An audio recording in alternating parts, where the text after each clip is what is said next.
கிறிஸ்துவுக்குள் மிகவும் பிரியமான அன்புக்குரிய சகோதர சகோதரிகள் அனைவருக்கும் நம்முடைய பிதாவாகிய தேவனாலும் ஆண்டவராகிய இயேசு கிறிஸ்துவனுடைய கிருபையினாலும் உங்களுக்கு சமாதானம் உண்டாவதாக என்ற அன்பின் வாழ்த்துக்களோடு இந்த நாளுக்குரிய பாடத்துக்குள்ளாக நாம் கடந்து செல்லலாம். மேலும் பிரியமானவர்களே, இந்த நாளிலும் கூட நம்மளுடைய தியானத்துக்காக தெரிந்து கொள்ளப்பட்ட தலைப்பு, சகோதரர் சொன்னவண்ணமாக உன்னை தேவனுக்கு முன்பாக உத்தமனாக நிறுத்தும்படி ஜாக்கிரதையா இரு என்ற தலைப்பின் கீழாக சகோதரருடைய எழுத்துக்களின் அடிப்படையில் இன்றைய நாளுக்குரிய தியானத்துக்குள்ளாக நாம் கடந்து செல்லலாம்.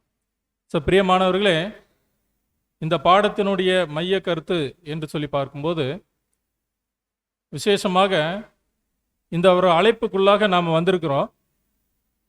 இந்த அழைப்புக்குள்ளாக எதுக்காக வந்திருக்கிறோம் என்று சொல்லி நாம் பார்க்கும்போது, நாம் தேவனுக்கு பிரியமானவர்களாக நடந்து தேவனுக்கு முன்பாக உத்தமனாக இருந்து நம்மளுடைய ஓட்டத்தை அவருக்கு பிரியமானபடி ஓடி நமக்கென்று வைத்திருக்கின்ற அந்த பரிசு பொருளை பெறத்தக்க முறையில் நாம் ஓடணும். இப்படிப்பட்ட ஒரு அழைப்புக்குள்ளாக தான் நாம் வந்திருக்கின்றோம். இந்த அழைப்பின் உடன்படிக்கை செய்கின்ற அந்த ஒரு காலப்பகுதியில் நம்ம எப்படி இருந்திருப்போம் அப்படின்னா, உண்மையிலே இது விலையேறப்பட்ட ஒரு பொக்கிஷம். இந்த ஒரு தேவனுடைய வார்த்தைகள் நமக்கு கிடைச்சிருக்குது அப்படின்னா இது எவ்வளவு பெரிய ஆச்சரியமான விஷயங்கள். பரிசுத்த வேதாகமத்தில் இவ்வளவு அதிசயமான காரியங்கள் இருக்குதா என்று சொல்லி நம்ம என்ன நினச்சிருப்போம் அப்படின்னா ரொம்ப ஆச்சரியமாக நினச்சிருப்போம். அதே போல் தேவ பக்தியாய் நடக்கணும், இந்த சத்திய வார்த்தைகள் மீது வாஞ்சை வைத்தவர்களாக இந்த ஒரு அழைப்புகளாக நம்ம கடந்து வந்திருப்போம். ஆனால் காலப்போக்கில் அது எப்படி மாறுறதுக்கான வாய்ப்புகள் இருக்குது அப்படின்னா, தொடர்ந்து நாள் ஆக ஆக அந்த ஒரு பக்தி வைராக்கியம் நம்மக்கிட்ட குறைஞ்சிக்கிட்டே இருக்குது. ஆனால் பவுல் என்ன சொல்கிறார் அப்படின்னா, நாள் ஆக ஆக இது எப்படி போகணும் அப்படின்னா இன்னும் அதிகமாகணும். குறிப்பாக சொல்லணும் அப்படின்னா, நம்மளுடைய ஆதார வசனத்தின்படி தேவனுக்கு முன்பாக நம்மளை உத்தமனாக எதுவரைக்கும் நிறுத்தணும் அப்படின்னா கடைசி வரைக்கும், நம்முடைய மரண பரியந்தம் நம்ம எப்படி தான் நிறுத்தணும் அப்படின்னா தேவனுக்கு முன்பாக உத்தமனாக ஒவ்வொரு நாளும் நம்மை நிறுத்தி கொண்டே இருக்கணும். ஒருவேளை ஆரம்பத்தில் அந்த அழைப்புக்குள்ளே வரும்போது நாம் தேவனுக்கு முன்பாக ஒரு உத்தமனாக இருந்திருக்கலாம், தேவனுக்கு பிரியமானபடி இந்த ஒரு சத்தியத்தின் மீது வாஞ்சை வைத்தவர்களாக வந்திருக்கலாம். ஆனால் இப்போதைக்கு நாட்கள் ஆனதுக்கப்புறம் நாம் எப்படி இருக்கிறோம்? இது நம்மை நாமே சுய பரிசோதனை செய்து கொள்ளும் வண்ணமாக இந்த ஒரு பாடத்தை நாம் தியானிக்கலாம். இதற்கான ஆதார வசனம் நாம் வாசிக்க கேட்கலாம். 2 தீமோத்தேயு 2ஆம் அதிகாரம் 15வது வசனம். நீ வெட்கப்படாத ஊழியக்காரனாயும் சத்திய வசனத்தை நிதானமாய் பகுத்து போதிக்கிறவனாயும் உன்னை தேவனுக்கு முன்பாக உத்தமனாக நிறுத்தும்படி ஜாக்கிரதையாயிரு. பிரியமானவர்களே, இந்த வசனத்தை பார்க்கும்போது இந்த வசன பகுதியில் சொல்லப்பட்டிருக்குது, உன்னை தேவனுக்கு முன்பாக உத்தமனாய் நிறுத்தும்படி ஜாக்கிரதையாயிரு என்று சொல்லி சொல்லப்பட்டிருக்கு. அது மட்டும் இல்லை, அப்படி ஜாக்கிரதையாக இருக்கணும் அப்படின்னா சத்திய வசனத்தை நிதானமாக பகுத்து போதிக்கிறவனா இருக்கணும் என்று சொல்லி சகோதரர் சொல்கிறார். அப்போது இதில் ஜாக்கிரதையாக இரு அப்படிங்கிற வார்த்தைக்கு சகோதரருடைய விளக்கங்கள் என்ன சொல்லப்பட்டிருக்குது என்று சொல்லி பார்க்கும்போது 4 விதமான காரியத்தை சகோதரர் சொல்லியிருக்கிறார். அப்போ பொதுவாகவே ஜாக்கிரதையாக இருங்க அப்படின்னு சொல்லி ஒரு காரியம் சொல்லிட்டா அதுக்கு என்ன அர்த்தம் அப்படின்னா எச்சரிக்கையாக இருக்கணும்.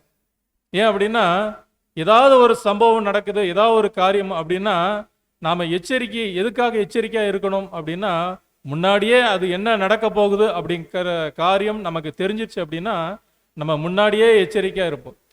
அப்போ ஒரு சில நேரங்களில் சொல்லுவோம், இது எனக்கு முன்னாடியே தெரிஞ்சிருந்தேன்னா நான் இன்னும் கொஞ்சம் எச்சரிக்கையாக இருந்திருப்பேனே. அப்போ பிரியமானவர்களே, சத்திய வசனமும் நமக்கு என்ன சொல்லுது அப்படின்னா, தேவனுக்கு முன்பாக நம்மை உத்தமனாய் நிறுத்துவதற்கு நாம் ஜாக்கிரதை உள்ளவர்களாக இருக்கணும் அப்படின்னா எந்நேரமும் எச்சரிக்கை உள்ளவர்களாக. அப்போ எச்சரிக்கை அப்படிங்கிற ஒரு வார்த்தை ஏதோ ஒரு நேரத்தில் அல்லது அவருடைய சமூகத்தில் வரும்போது மட்டும் எச்சரிக்கை என்று சொல்லி சொல்ல முடியாது. எச்சரிக்கை அப்படின்னா எப்போவுமே எச்சரிக்கை தான். அது மட்டும் இல்லை, கவனமுடன். அப்போ சத்திய வசனத்தை நிதானமாக பகுத்து போதிக்கணும். அப்படி போதிக்கும் போது அல்லது சத்திய வசனத்தை நாம் படிக்கும்போது எப்படி இருக்கணும் அப்படின்னா மிகுந்த கவனத்தோடு இருக்கணும். கவனக்குறைவு சத்திய வசனத்தை கையாளும் போது நம்ம யாருக்கிட்டையும் இருக்கக்கூடாது என்று சொல்லி சகோதரர் சொல்றார். அடுத்ததாக அமைதியாக என்று சொல்லி ஒரு வார்த்தை சொல்றார். இந்த அமைதியாக என்று சொல்லக்கூடிய இந்த ஒரு வார்த்தைக்கு இன்னொரு அர்த்தம் என்ன இருக்குது என்று சொல்லி பார்க்கும்போது, அமைதி அப்படின்னா நம்ம எதுவுமே பேசாம அப்படியே சைலண்டா இருந்துட்டோம்னா அதுக்கு பேர் அமைதி இல்லை. அதுக்கு பேர் வெறும் சைலண்ட் நம்ம சொல்லலாம். ஆனா சகோதரருடைய வார்த்தைகள்ல இந்த அமைதி அப்படிங்கிறதுக்கு சகோதரர் சொல்றார், அமைதியா இருந்தால் மட்டும் பத்தாது, அமைதியா இருக்கும்போது நாம் கவனத்தோடு கற்றுக்கொள்ளக்கூடிய ஒரு ஆர்வத்தோடு இருக்கணும். அப்போ அந்த அமைதி எங்க காணப்படுகிறதோ அந்த அமைதி இருக்கக்கூடிய இடத்துல கற்றுக்கொள்ளக்கூடிய வாஞ்சையும் நாம் வளர்த்துக்கணும் என்று சொல்லி சகோதரர் சொல்றார். அது மட்டும் இல்ல, படிப்பினைகளை கற்றுக்கொண்டு, அப்போ நமக்கு நடக்கின்ற ஒவ்வொரு சம்பவத்திலையும் கூட நம்மளுடைய வாழ்க்கையில இருக்கக்கூடிய ஒவ்வொரு சூழ்நிலைகளுமே தேவன் நமக்கு படிப்பினைகளை கற்று தந்து கொண்டே இருப்பார். அவருடைய வார்த்தைகளை கேட்கும்போது, அவருடைய சத்திய வசனத்தை படிக்கும்போது ஒவ்வொரு நேரத்திலும் நமக்கு எச்சரிக்கையான காரியங்களை நமக்கு அவர் நம்மோடு பகிர்ந்து கொள்வார். அந்த வசனங்கள் மூலமாக நம்மோடு தேவன் பேசுவார். அப்படியாக அதை நம்ம கவனத்தோடு படிக்கும்போது நமக்கான ஒரு படிப்பினைகளை தருவார். எப்படி அப்படின்னா, அந்த சமயத்தில் நமக்கு ஏதாவது ஒரு சூழ்நிலை காரணமாக ஒரு சம்பவங்கள் நடந்திருக்கலாம். அதை சுட்டி காட்டும் வண்ணமாக அல்லது நம்மளுடைய தவறுகளை சுட்டி காட்டும் வண்ணமாக ஒரு படிப்பினைகளை கற்றுத்தந்து தேவன் என்ன செய்வார் அப்படின்னா நம்மை வழி நடத்துவார். அப்போ இப்படியெல்லாம் படிப்பினைகளை கற்றுக்கொள்ளணும் அப்படின்னா சத்திய வசனத்தை நாம் நிதானமாக படிக்கிறவர்களாக இருக்க வேண்டும் என்று சொல்லி சகோதரர் சொல்றார். அப்போ ஜாக்கிரதையா இருங்கள் என்று சொல்லக்கூடிய அந்த ஒரு வார்த்தைக்கு எச்சரிக்கையுடன், கவனமுடன், அமைதியாக, அதே நேரத்தில் படிப்பினைகளை கற்றுக்கொள்ளக்கூடிய ஒரு சூழ்நிலையில நம்ம காணப்படணும் என்று சொல்லி சகோதரர் சொல்றார். இப்படிப்பட்ட சூழ்நிலையில காணப்பட்டால் மட்டுமே தான் நாம் ஜாக்கிரதை உள்ளவர்களாக இருக்க வேண்டும். இதுல ஏதாவது ஒரு கவனக்குறைவு இருந்தது அப்படின்னா அது முழுமையான ஜாக்கிரதை என்று சொல்லி சொல்ல முடியாது. அது கொஞ்சமான ஒரு அசால்ட் நம்மகிட்ட இருக்குதுன்னு அர்த்தம். அப்போ முழுமையாக நம்ம இருக்கும்போது ஜாக்கிரதை உள்ளவர்களாக இருந்தால் தேவனுக்கு முன்பாக நம்மை உத்தமனாக நிலைநிறுத்த முடியும். அப்படி உத்தமனாக நிலைநிறுத்துவதற்கு சகோதரர் ஒரு 5 விதமான காரியங்களை பாயிண்டாக நமக்கு தருகிறார். அந்த ஒரு காரியங்களை இந்த ஒரு பாடத்தின் மூலமாக நாம் தியானிக்கலாம். முதலாவது, தேவனுக்கு முன்பாக நம்மை உத்தமனாக நிலைநிறுத்துவதற்கு வசனத்தில் பழக்கமுள்ளவர்களாக இருக்க வேண்டும் என்று சொல்லி சகோதரர் சொல்றார். அப்போ வசனத்தில் பழக்கமுள்ளவர்கள் என்று சொல்லி பார்க்கும்போது, இந்த வசனத்தில் பழக்கம் அப்படின்னு சொன்ன உடனே நமக்கு என்ன ஞாபகம் வருங்க? தேவனுடைய வசனத்துல பழக்கமுள்ளவர்களாக இருக்கணும். அப்போ பழக்கமுள்ளவர்கள் என்று சொல்லி சொன்ன உடனே நமக்கு ஞாபகம் வர்றது யார் தான் ஞாபகம் வரும் அப்படின்னா தாவீது ஞாபகம் வருவார். ஏன்னா வசனத்தில் பழக்கமுள்ளதை பற்றி அங்க தாவீது பேசுறார். வாசிக்கலாம். சங்கீதம் 1ஆம் அதிகாரம் 2வது வசனம். கர்த்தருடைய வேதத்தில் பிரியமாயிருந்து இரவும் பகலும் அவருடைய வேதத்தில் தியானமாயிருக்கிற மனுஷன் பாக்கியவான். பிரியமானவர்களே, இப்போ இதுல வசனத்தில் பழக்கமுள்ளவர்கள் என்று சொல்லி பார்க்கும்போது எப்படி நம்ம வசனத்தில் பழக்கமுள்ளவர்களாக இருக்க வேண்டும் என்று சொல்லி பார்க்கும்போது, வசனத்தை நம்ம ஏதோ படிக்கிறோம் அப்படின்னா அது வசனத்தில் பழகதா அர்த்தம் இல்லை.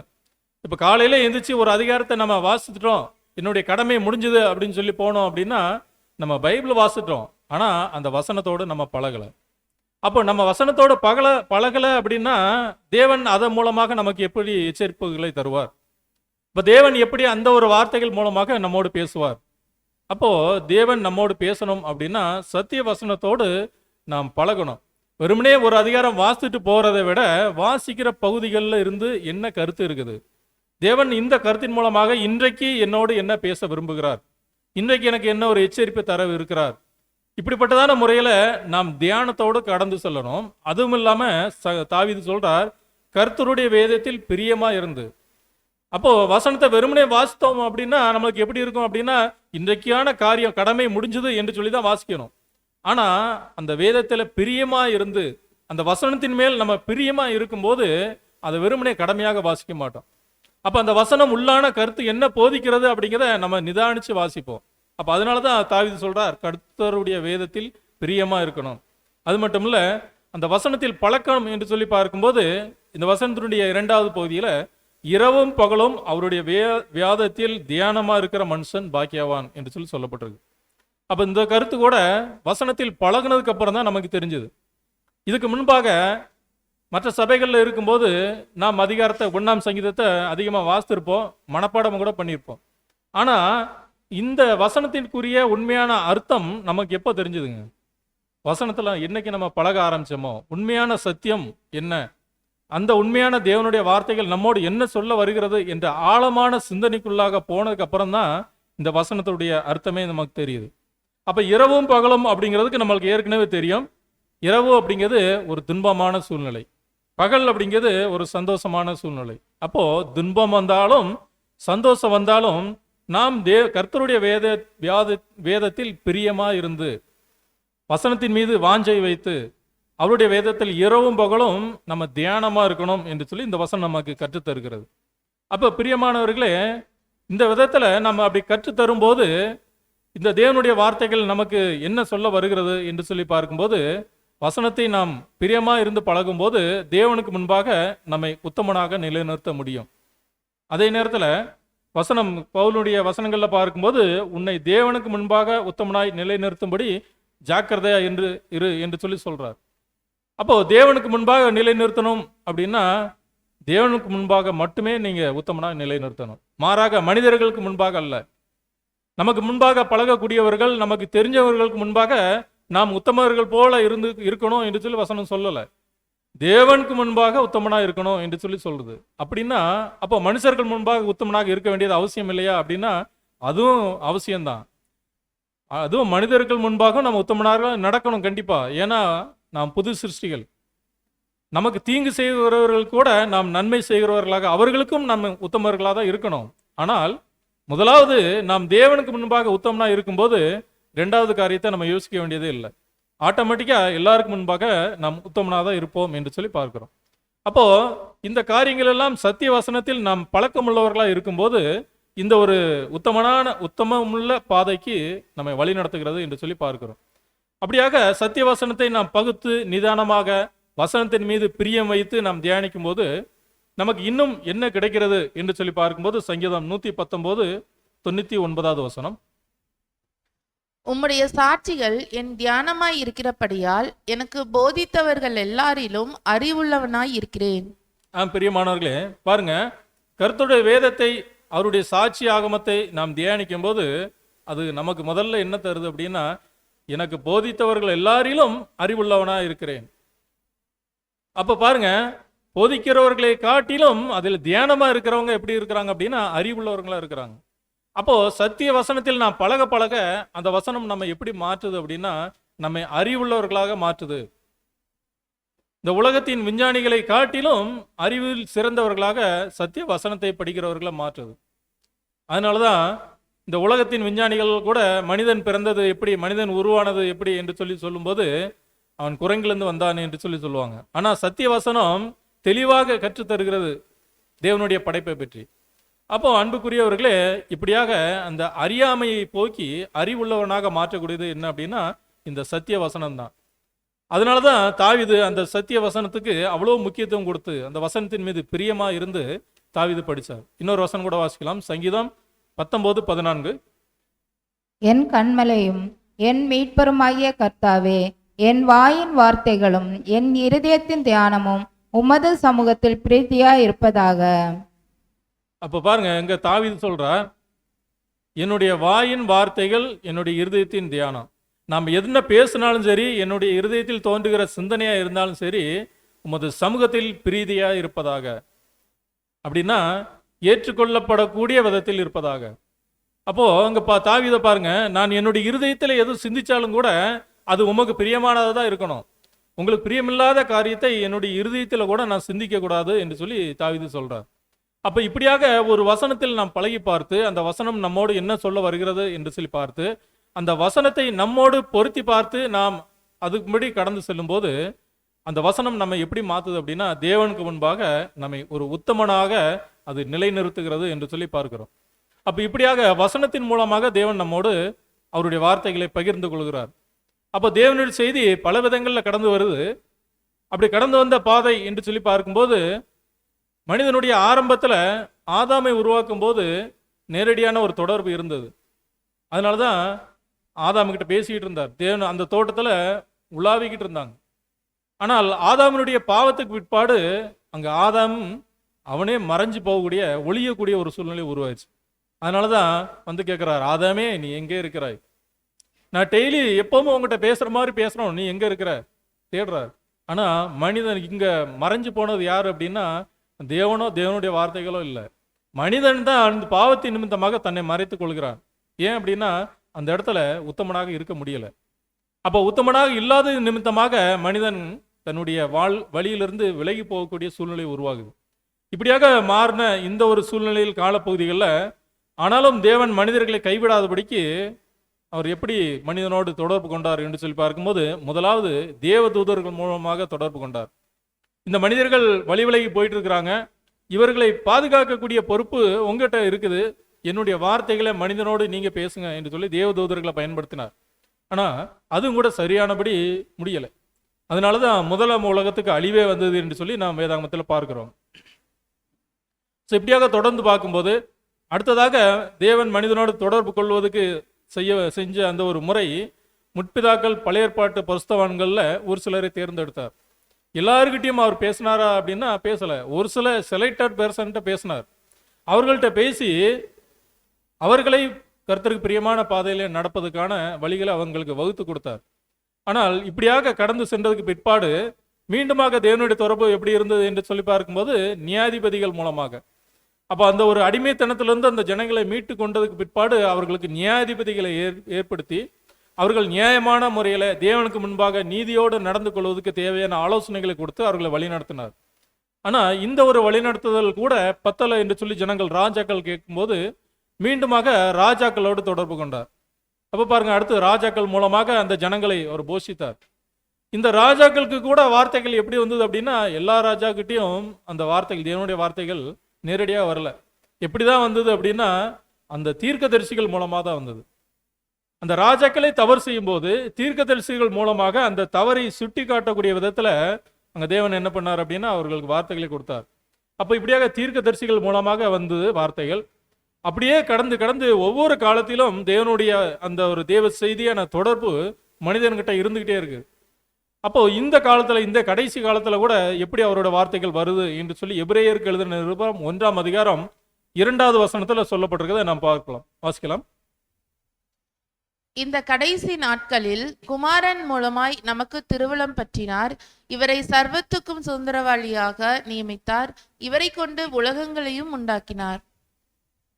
அப்ப பாருங்க, அந்த தீர்க்கதரிசிகள் காலத்துக்கு பிற்பாடு அந்த சத்திய வார்த்தைகள் அதுக்கப்புறம் எப்படிதான் வந்தது அப்படின்னா, வானத்திலிருந்து இறங்கி வந்தவர் கர்த்தர் இயேசுவின் மூலமாக, அந்த அவருடைய தேவனுடைய குமாரன் மூலமாக அவருடைய வார்த்தைகள் தான் நம்மை நல்வழிப்படுத்தக்கூடிய ஒரு வார்த்தைகளாக இருந்தது என்று சொல்லி பார்க்கிறோம்.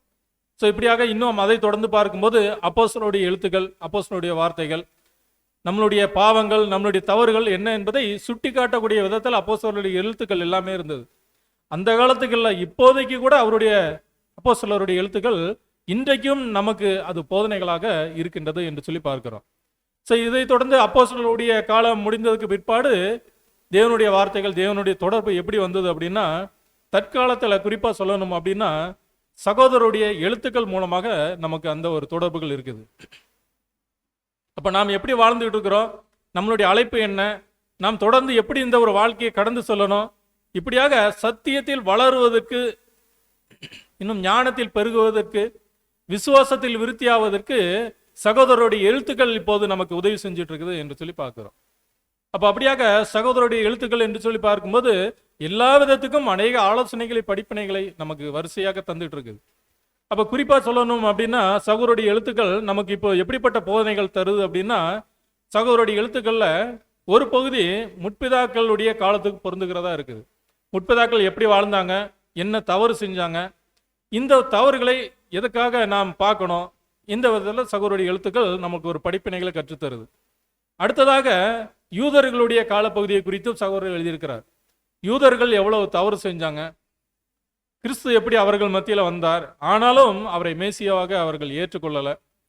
இப்படியாக அவர்களுடைய தவறுகளையும் சகோதரர் எழுத்துக்கள் நமக்கு சுட்டி காட்டுகிறது.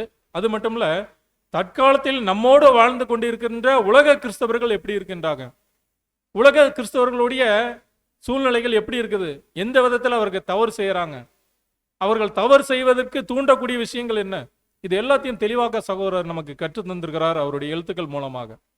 இன்னும் தொடர்ந்து பார்க்கும்போது அவருடைய திருச்சபை அங்கத்தினர்கள் நாம் எப்படி நடக்கணும், நாம் தேவனுடைய வார்த்தைகளை எப்படி கற்றுக்கொள்ளணும், எப்படி தேவனுக்கு முன்பாக நம்மை உத்தமனாக நிலைநிறுத்தணும், எப்படி தேவனுக்கு பிரியமான முறையில் நாம் நடக்கணும்.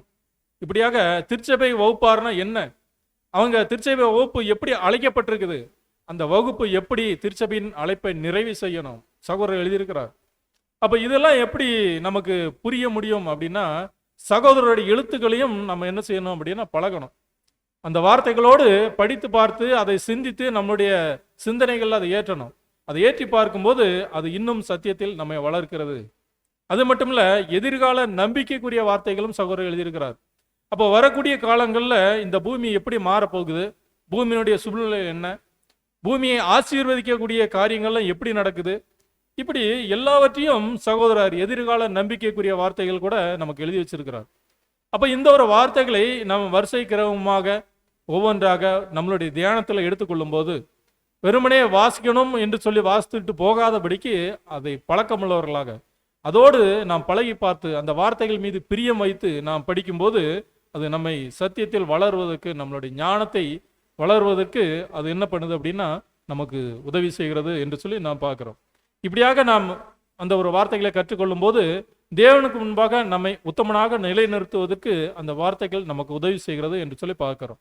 அப்போ இது சத்திய வசனங்கள் மூலமாக அல்லது சகோதரருடைய எழுத்துக்கள் மூலமாக அவைகளோடு நாம் பழகும்போது அவைகள் நம்மை தேவனுக்கு முன்பாக உத்தமனாக நிலைநிறுத்த உதவுகிறது என்று சொல்லி இந்த ஒரு பாயிண்ட்ல பார்க்கிறோம்.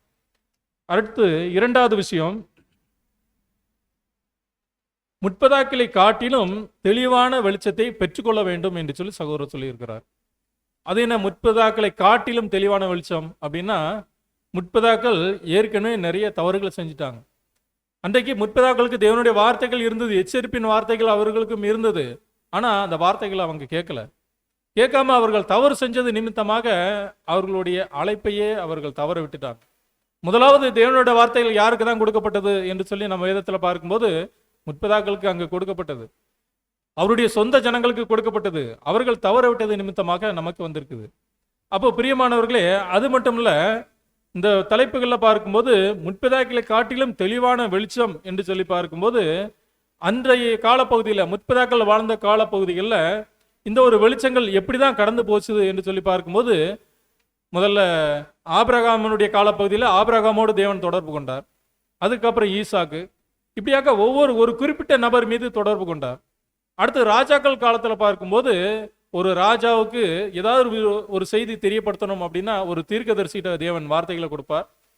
அந்த தீர்க்கதரிசி எத்தனையோ மைல்களுக்கு அப்பால் இருந்து அந்த ராஜாவை சந்திச்சு ராஜாவுக்கான எச்சரிப்பின் வார்த்தைகளை சொல்லுவார். அப்போ அந்த கடந்து போன விதம் பாருங்க எவ்வளவு நாட்களாக இருக்கும். அப்போ இது அவர்கள் புரியக்கூடிய வார்த்தைகள் தேவன் கொடுத்தாலும் கூட அதை பெற்றுக்கொள்வதற்கான காலப்பகுதிகள் அதிகமாக இருக்கிறது. ஆனால் நாம் வாழ்ந்து கொண்டிருக்கின்ற இந்த காலப்பகுதியில் தேவனுடைய வார்த்தைகள் எப்படி கிடைக்குது, இதுக்கு நம்ம விளக்கமே தேவையில்லை. ஏன் அப்படின்னா எல்லாருக்கும் ரொம்ப ஈஸியாக கிடைக்கிது. உதாரணம் இந்த சோசியல் மீடியாக்கள். இப்போ சோசியல் மீடியாக்கள் மூலமாக எல்லா வார்த்தைகளும் ஈஸியாக கிடைச்சிருது. இன்றைக்கு யாராவது ஒருத்தர்கிட்ட ஒரு வார்த்தைகள், ஏதாவது தேவனுடைய வார்த்தைகளை, சத்திய வார்த்தைகளை பேசணும் அப்படின்னா அப்படியே லைவாகவே டெலிகாஸ்ட் பண்ணிடலாம், உடனே கிடைச்சிருது. நாம் யாருக்காவது நம்மளுடைய தெரிந்தவர்களுக்கு ஏதாவது நம்மளுடைய செய்திகள் இல்லை ஏதாவது அவசர செய்தி சொல்லணும் அப்படின்னா உடனே ஃபோனில் தெரியப்படுத்திடுறோம். அப்படியே அவங்க ஃபோனில் அட்டன் பண்ண முடியலன்னா கூட மெசேஜாக போட்டுறோம். அப்போ பாருங்க உடனே கிடைச்சிருது. அது மட்டும் இல்லை, பரிசுத்த வேதாகமும் நம் அனைவரின் கைகளிலும் கிடைக்கிறது. அன்றைக்கு அந்த காலப்பகுதிகளில் எல்லார் கைகளிலும் வேதாகமும் இல்லை. கர்த்தர் இயேசுவே கூட அந்த ஆலயத்தில் போகும்போது, அந்த ஆலயத்தின் முன்பாக கர்த்தர் இயேசு வாசிக்கிறதுக்கு போய் நிற்கும் போது அவருடைய கைகளில் ஏசாயா தீர்க்கதரிசியின் புஸ்தகம் கொடுக்கப்பட்டது என்று சொல்லி வாசிக்கிறோம். ஆனால் இன்றைக்கு பாருங்க, நாம் எல்லாருடைய கைகளிலுமே பரிசுத்த வேதாகமம் மட்டுமில்லை, வேதாகமத்தினுடைய விளக்கங்களும் நம்மளுடைய கைகளில் கிடைச்சிருக்குது. ஒவ்வொரு வசனத்தை எப்படி பகுத்து பார்க்கணும், படிக்கணும் அப்படிங்கிறதான தெளிவான விளக்கங்கள் இருக்குது. அப்படியே அதில் ஏதாவது இல்லாத விளக்கங்கள் நம்ம தெரிஞ்சுக்கணும் அப்படின்னு ஆசைப்பட்டா கூட, விரும்பினா கூட உடனே ஃபோன் எடுத்து சர்ச் பண்ணோம் அப்படின்னா அதனுடைய உண்மையான காரியங்கள் என்ன ஈஸியாக தெரிஞ்சுக்குது.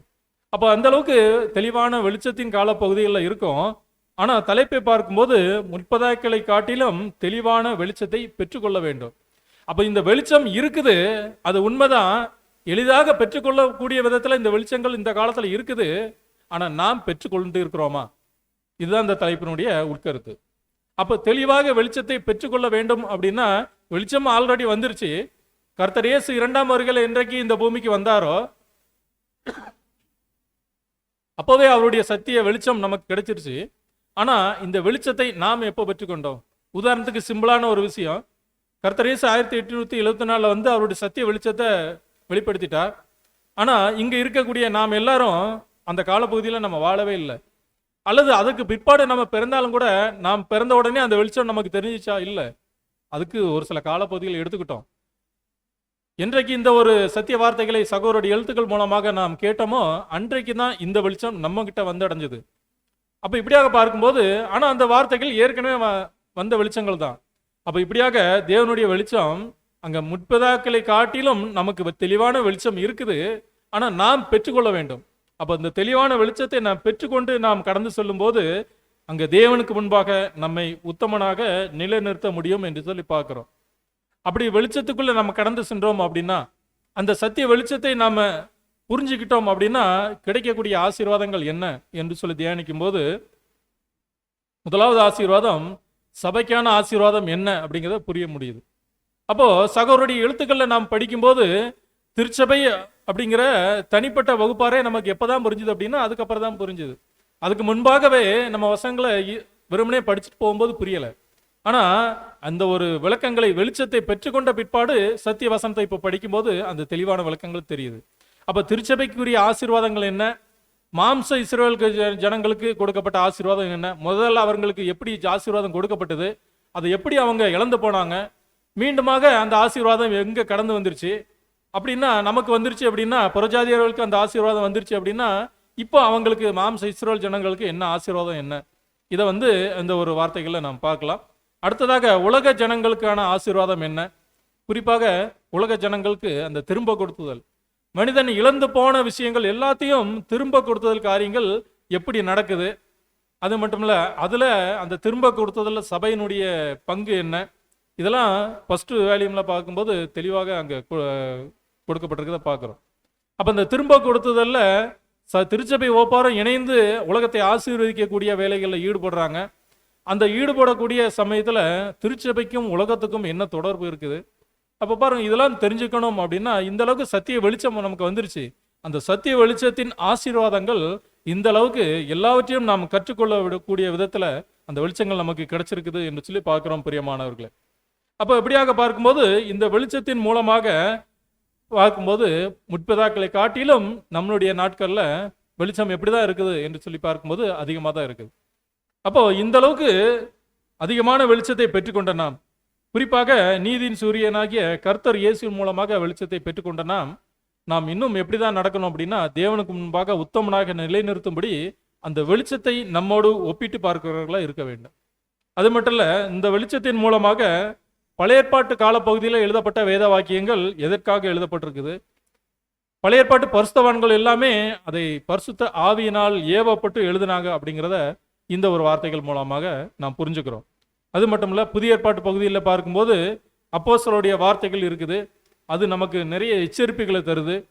அந்த எச்சரிப்புகளை நாம் எவ்விதத்தில் எடுத்து நம்ம கடந்து சொல்லணும்.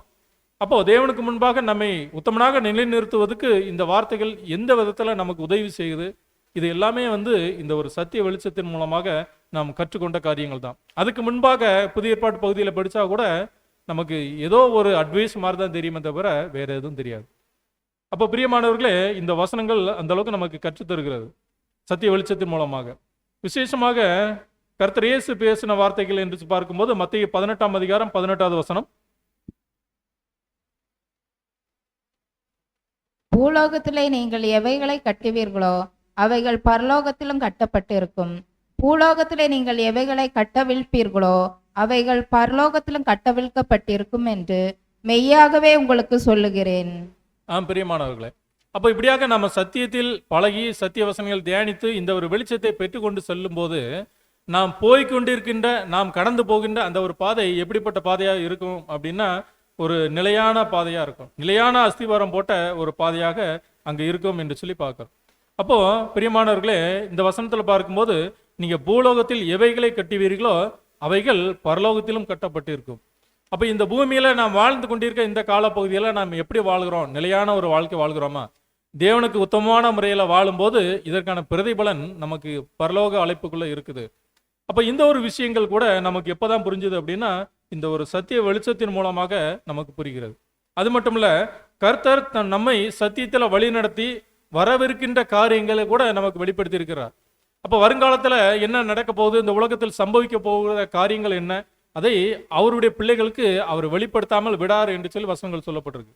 அது மட்டும் இல்ல, திருச்சபையின் அழைப்பினருக்கு விசேஷமாக அநேக வாக்குத்தத்தங்களை கூட அவர் கொடுத்திருக்கின்றார்.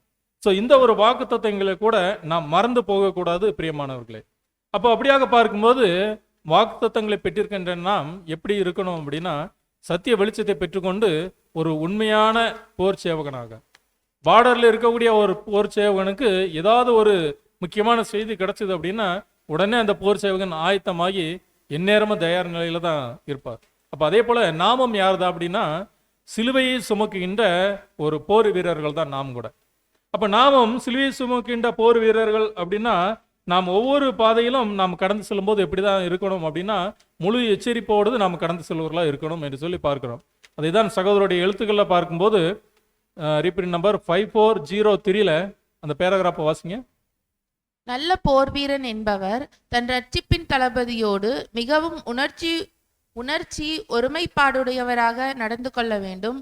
அவர் ஒரு புத்தி கூர்மையுள்ள போர் வீரனானபடியால் தான் முறையாக சர்வாயுத வர்க்கத்தில் இருப்பதையும் முறையாக அதை தரித்திருப்பதையும் பார்த்து அந்த சர்வாயுத வர்க்கங்களை நமக்கு உபயோகிக்கவும் வேண்டும்.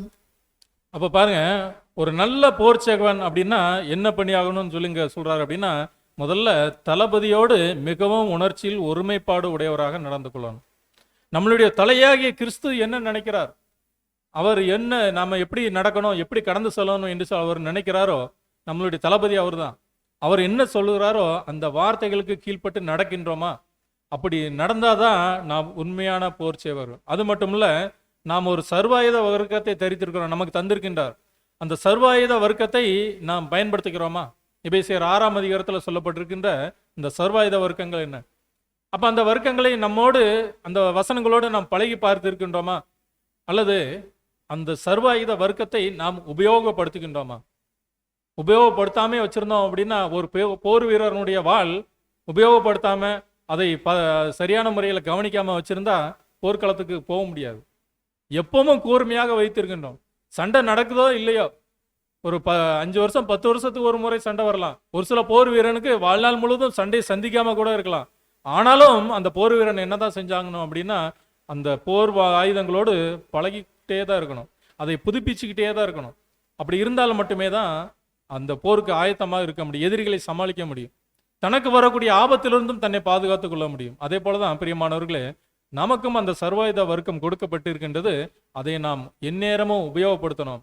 சத்திய வசனத்தின் மூலமாக எந்நேரமும் நாம் நம்மை புதுப்பித்து கொண்டே இருக்கணும். இன்னும் கூட இன்னொரு பேராகிராஃப்ல, அதே ரீப்ரிண்ட்ல இன்னொரு பேராகிராஃப்ல அங்க சகோதரர் சொல்றார், பூமிக்குரிய போர் வீரர்கள் நீண்ட தூரம் தண்ணீரிலும் சேற்றிலும் மிதிப்பட்டு நடக்கவும் களைப்படையவும் செய்யும் இராணுவ அணிவகுப்பினை செய்யவும் கடமைப்பட்டுள்ளனர். அப்போ ரொம்ப தூரம் போயிட்டு இருக்கிறாங்க. அப்படி போயிட்டு இருக்கும்போது என்ன ஒரு சூழ்நிலை வேணாலும் வரலாம். சாப்பாடு கூட கிடைக்காம போகலாம், தண்ணி கூட கிடைக்காம இருக்கலாம், அவர்கள் கொஞ்ச நேரம் இளைப்பாறுவது கூட நேரம் இல்லாம இருக்கலாம். ஆனாலும் கூட பாருங்க, சில சமயங்களில் வெட்டாந்தரையில் உறங்க கட்டாயப்படுத்தலாம். அவர்களா இருக்கிறது இல்லை, கட்டாயமா இந்த இடத்துல தான் தங்கியாகணும் அப்படிங்கிற ஒரு கட்டாயம் சூழ்நிலைகளோட இருக்கலாம். அப்போ தேவன் நமக்கு எதை அனுமதித்திருக்கிறாரோ, தேவன் எந்த ஒரு சூழ்நிலைகளை நமக்கு அனுமதித்திருக்கிறாரோ அது நமக்கு கட்டாயமாக்கப்பட்டிருக்குது அப்படின்னா அதுல இருந்து நமக்கு ஏதோ ஒரு படிப்பினைகளை தேவன் தருகிறார். அப்போ அதற்கு நாம் கடமைப்பட்டிருக்கின்றோம். ஆனா கடைசியாக இதுக்கெல்லாம் நாம அட்ஜஸ்ட் பண்ணி இதையெல்லாம் நம்ம கடந்து செல்லும் போது நமக்கு கடைசியாக என்ன கிடைக்குது அப்படின்னா, மனப்பூர்வமாக மாத்திரமல்ல மகிழ்ச்சியுடனும் சகிக்கிறவனாக இருக்க வேண்டும். இந்த அனுபவங்கள் தனக்கு நித்திய கனமகிமையை உண்டாக்க வழி நடத்தும் என்று சொல்லி சகோதரர் சொல்றார். அப்ப பாருங்க, இந்த பாதைகள்ல நம்ம கஷ்டத்தோடு கடந்து செல்லும் போது அங்க நமக்கு கடைசியா என்ன கிடைக்குது அப்படின்னா ஒரு நித்திய கனமகிமை கிடைக்குது. அப்போ சத்திய வசனத்தின் மீது நாம் பழக்கமுள்ளவர்களாக அந்த சத்திய வெளிச்சத்தை பெற்றுக்கொண்டவர்களாக நாம் கடந்து செல்லும் போது நமக்கு ஒரு நித்திய கனம் கிடைக்கிது.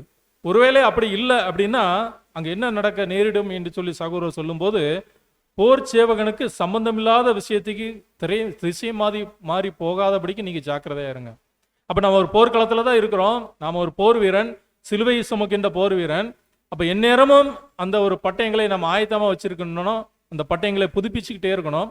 ஒருவேளை அப்படி இல்லை அப்படின்னா நாம் திசை மாறி போகக்கூடிய சூழ்நிலை உருவாகும். ஒரு சத்திய வசனத்தை நாம் பழகி பார்க்கும்போது, அந்த வசனத்தை நாம் கற்றுக்கொள்ளும் போது நம்ம கிட்ட இருக்கக்கூடிய ஒரு தவறை அந்த வசனங்கள் சுட்டி காட்டும்.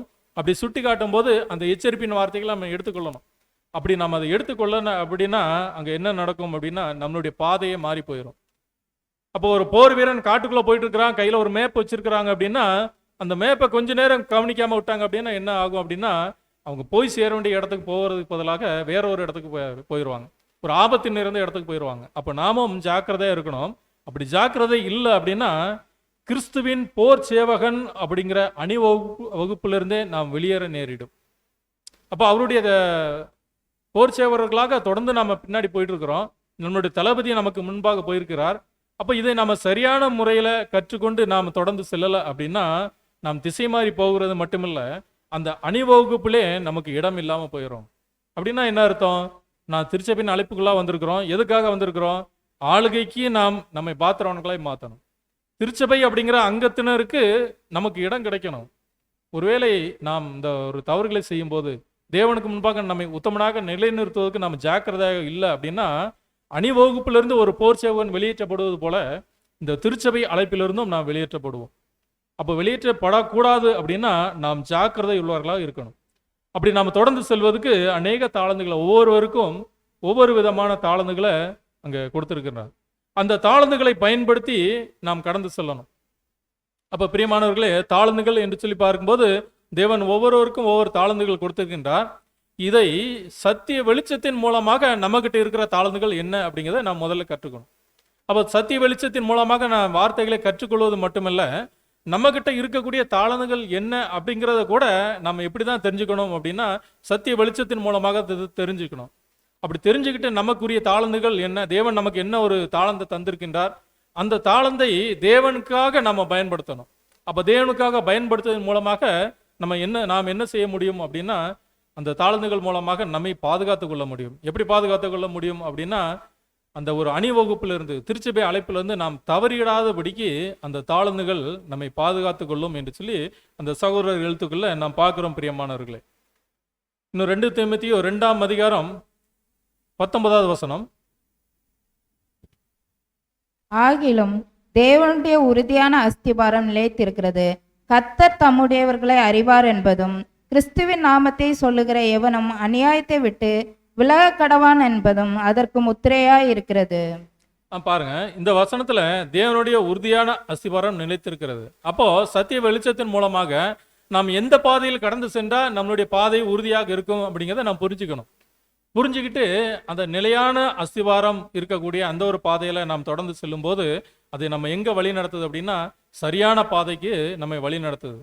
அது மட்டுமில்ல, அந்த கிறிஸ்துவின் நாமத்தை சொல்லுகிற எவனும் அநியாயத்தை விட்டு விலக கடவன் என்று சொல்லி சத்திய வெளிச்சம் நமக்கு போதிக்குது. அப்போ அநியாயத்தை விட்டு விலக கடவன் அப்படின்னா நம்ம என்ன செய்யணும் அப்படின்னா அந்த வார்த்தைகள் என்றைக்கு நமக்கு ஒரு காரியத்தை வெளிப்படுத்துதோ, நாம் செய்யக்கூடிய காரியங்கள் தவறு, நாம் போகிற பாதை தவறு அப்படின்னு என்றைக்கு அந்த ஒரு சத்திய வெளிச்சம் நமக்கு தெரியப்படுத்துதோ, அல்லது நம்மளுடைய வாழ்க்கையில் இருக்கக்கூடிய சிறிய தவறுகள் இது அநியாயம் என்று சொல்லி என்றைக்கு அந்த வெளிச்சம் நமக்கு தெரியப்படுத்துதோ, அப்போ அது அந்த அநியாயத்தை விட்டு விலகணும். யார் விலகணும் அப்படின்னா கிறிஸ்துவின் நாமத்தை சொல்லுகிற எவனும் விலகணும். அப்படி விலகலை அப்படின்னா என்ன அர்த்தம் அப்படின்னா அந்த நாமத்தை சொல்லுவதற்கு நமக்கு எந்த தகுதியும் இல்லைன்னு அர்த்தம். அப்படிப்பட்ட ஒரு சூழ்நிலை போகாதபடிக்கு நாம் என்ன செய்யணும் அப்படின்னா தேவனுக்கு முன்பாக உத்தமனாக நடக்கும்படிக்கு நம்மை பாதுகாத்து கொள்ளணும் இந்த சத்திய வெளிச்சத்தின் மூலமாக. அடுத்த 3வது சகோதரருடைய பாயிண்ட்களில் பார்க்கும்போது அவருடைய புண்ணியத்தினால் உண்டாகும் நீதியை நிஜமாக்கும்படி கற்றுக்கொள்ள வேண்டும் என்று சொல்லி சகோதரர் சொல்றார். அப்போ இது என்ன அவருடைய புண்ணியத்தினால் உண்டாகும் நீதியை நிஜமாக்குறது அப்படின்னா ஏற்கனவே கர்த்தர் இயேசு ஈடுபலி வந்து கொடுத்துட்டார். எதுக்காக கொடுத்துருக்கிறார் அப்படின்னா திருச்சபை அழைப்பாருக்கு மட்டுமல்ல, நம்ம எல்லாருக்காகவும் தான், ஒட்டுமொத்த உலகத்துக்காகவும் எல்லாருக்காகவும் இந்த ஒரு புண்ணியத்தை, இந்த ஒரு ஈடுபலியை கொடுத்து அவருடைய புண்ணியத்தை, அவருடைய நீதியை நமக்கு தந்து அவர் அதை செஞ்சிட்டார்.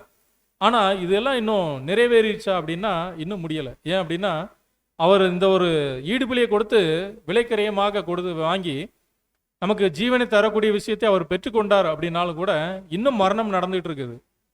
அப்போ இது ஒரு பொய்யா போயிருமா? அப்ப இது பொய்யா போயிடக்கூடாது. அவருடைய நீதி நிஜமாகணும். அப்ப அது நிஜமாகணும் அப்படின்னா அது யாருடைய கரத்துல இருக்குது அப்படின்னா நம்மளுடைய கரங்கள்ல இருக்குது. அப்போ அவர் அவருடைய ஈடுபலியை கொடுத்து அவருடைய நீதியை அவர் செஞ்சிட்டார். அதை இன்னும் அதிகமாக நிஜமாக்கிடுவதற்கு, இதை எல்லாருக்கும் புரிய வைப்பதற்கு யாரு அதை ஜாக்கிரதையாக கடந்து செல்லணும் அப்படின்னா நாம் தான் கடந்து செல்லணும். அப்ப அதை அந்த ஒரு புண்ணியத்தை நிஜமாக்குவதற்கு நாம் ஜாக்கிரதை உள்ளவர்களாக இருக்க வேண்டும் என்று சொல்லி பார்க்கிறோம். அப்ப இந்த ஒரு தெய்வீக கட்டளை விசேஷமாக யாருக்கு கொடுக்கப்பட்டிருக்குது அப்படின்னா, இந்த வார்த்தைகளை பாருங்க, அவருடைய புண்ணியத்தினால் உண்டாகும் நீதியை நிஜமாக்கும்படி கற்றுக்கொள்ள வேண்டும் அப்படின்னா இந்த ஒரு வார்த்தைக்கு யாருக்கா இருக்கிறதுக்கு வாய்ப்பு இருக்குது? உலக ஜனங்களுக்கு ஏதாவது இந்த வார்த்தைகள் பொருந்துமா? பொருந்தாது. இல்ல கிறிஸ்தவர் அல்லாதவர்களுக்கு இது பொருந்துமா அப்படின்னா அதுவும் பொருந்தாது. அப்போ இந்த வார்த்தைகள் யாருக்கு தான் பொருந்தக்கூடிய வார்த்தைகள் அப்படின்னா அவருடைய திருச்சபை அழைப்பாருக்கு மட்டும்தான் பொருந்தும்.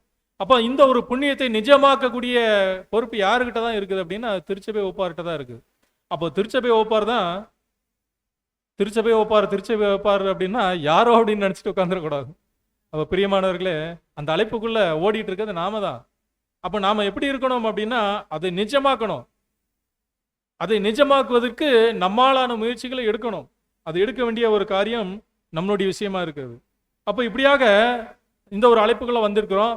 பாவத்தினுடைய காரியங்கள் எல்லாம் தெரிஞ்சிருச்சு. பாவத்திலிருந்து நமக்கு ஒரு மீட்பு கிடைச்சிருக்கு அப்படிங்கிற ஒரு விஷயங்கள் எல்லாம் தெரிஞ்சிருச்சு.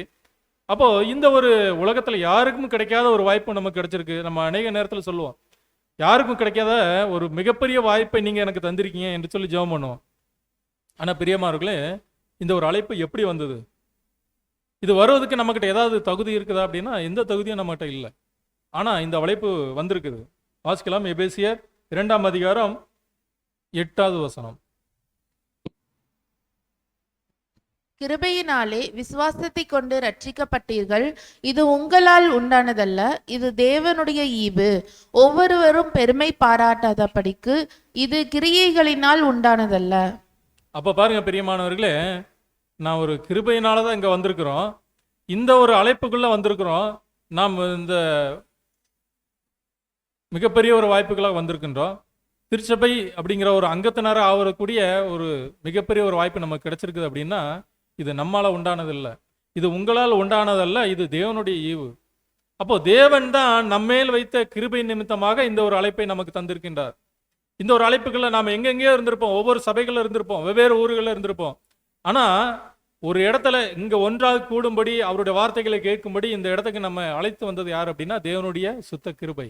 அப்ப நம்மளுடைய முயற்சிகளை, ஒருவேளை நான் கொஞ்சம் முயற்சி எடுத்து அதிகமா படிக்க ஆரம்பிச்சது நிமித்தமாக நிறைய வார்த்தைகளை படித்தேன், நிறைய ஆடியோ கேட்டேன், இதனால எனக்கு வேற எங்கேயும் போக பிடிக்கல, நான் இங்க வந்துட்டேன் யாராவது சொல்ல முடியுமா? முடியாது. நம்ம கேட்கலாம், என்னதான் செஞ்சாலும் கூட நாம் இங்க வந்திருப்பது தேவனுடைய சுத்த கிருபை. அதனால நீங்க யாரும் மேன்மை பாராட்டாதீங்க.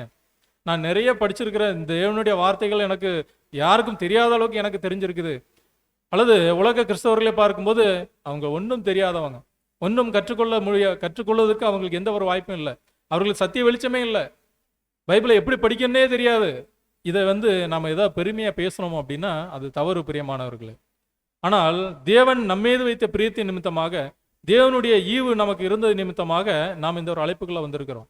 அப்போ இதை நாம் பெருமை பாராட்டாதபடிக்கு நாம் ஒவ்வொருவரும் எப்படி தான் இருக்கணும் அப்படின்னா நாம் நம்மை கவனமாக வழிநடத்தி சொல்ல நாம் கடைபிடிப்பட்டு இருக்கிறோம். ஏன் அப்படின்னா இது எதனால நமக்கு இந்த ஒரு பெருமை வர்றதுக்கான வாய்ப்பு இல்லை அப்படின்னா ரோமர் 5ஆம் அதிகாரம் 8வது வசனம்.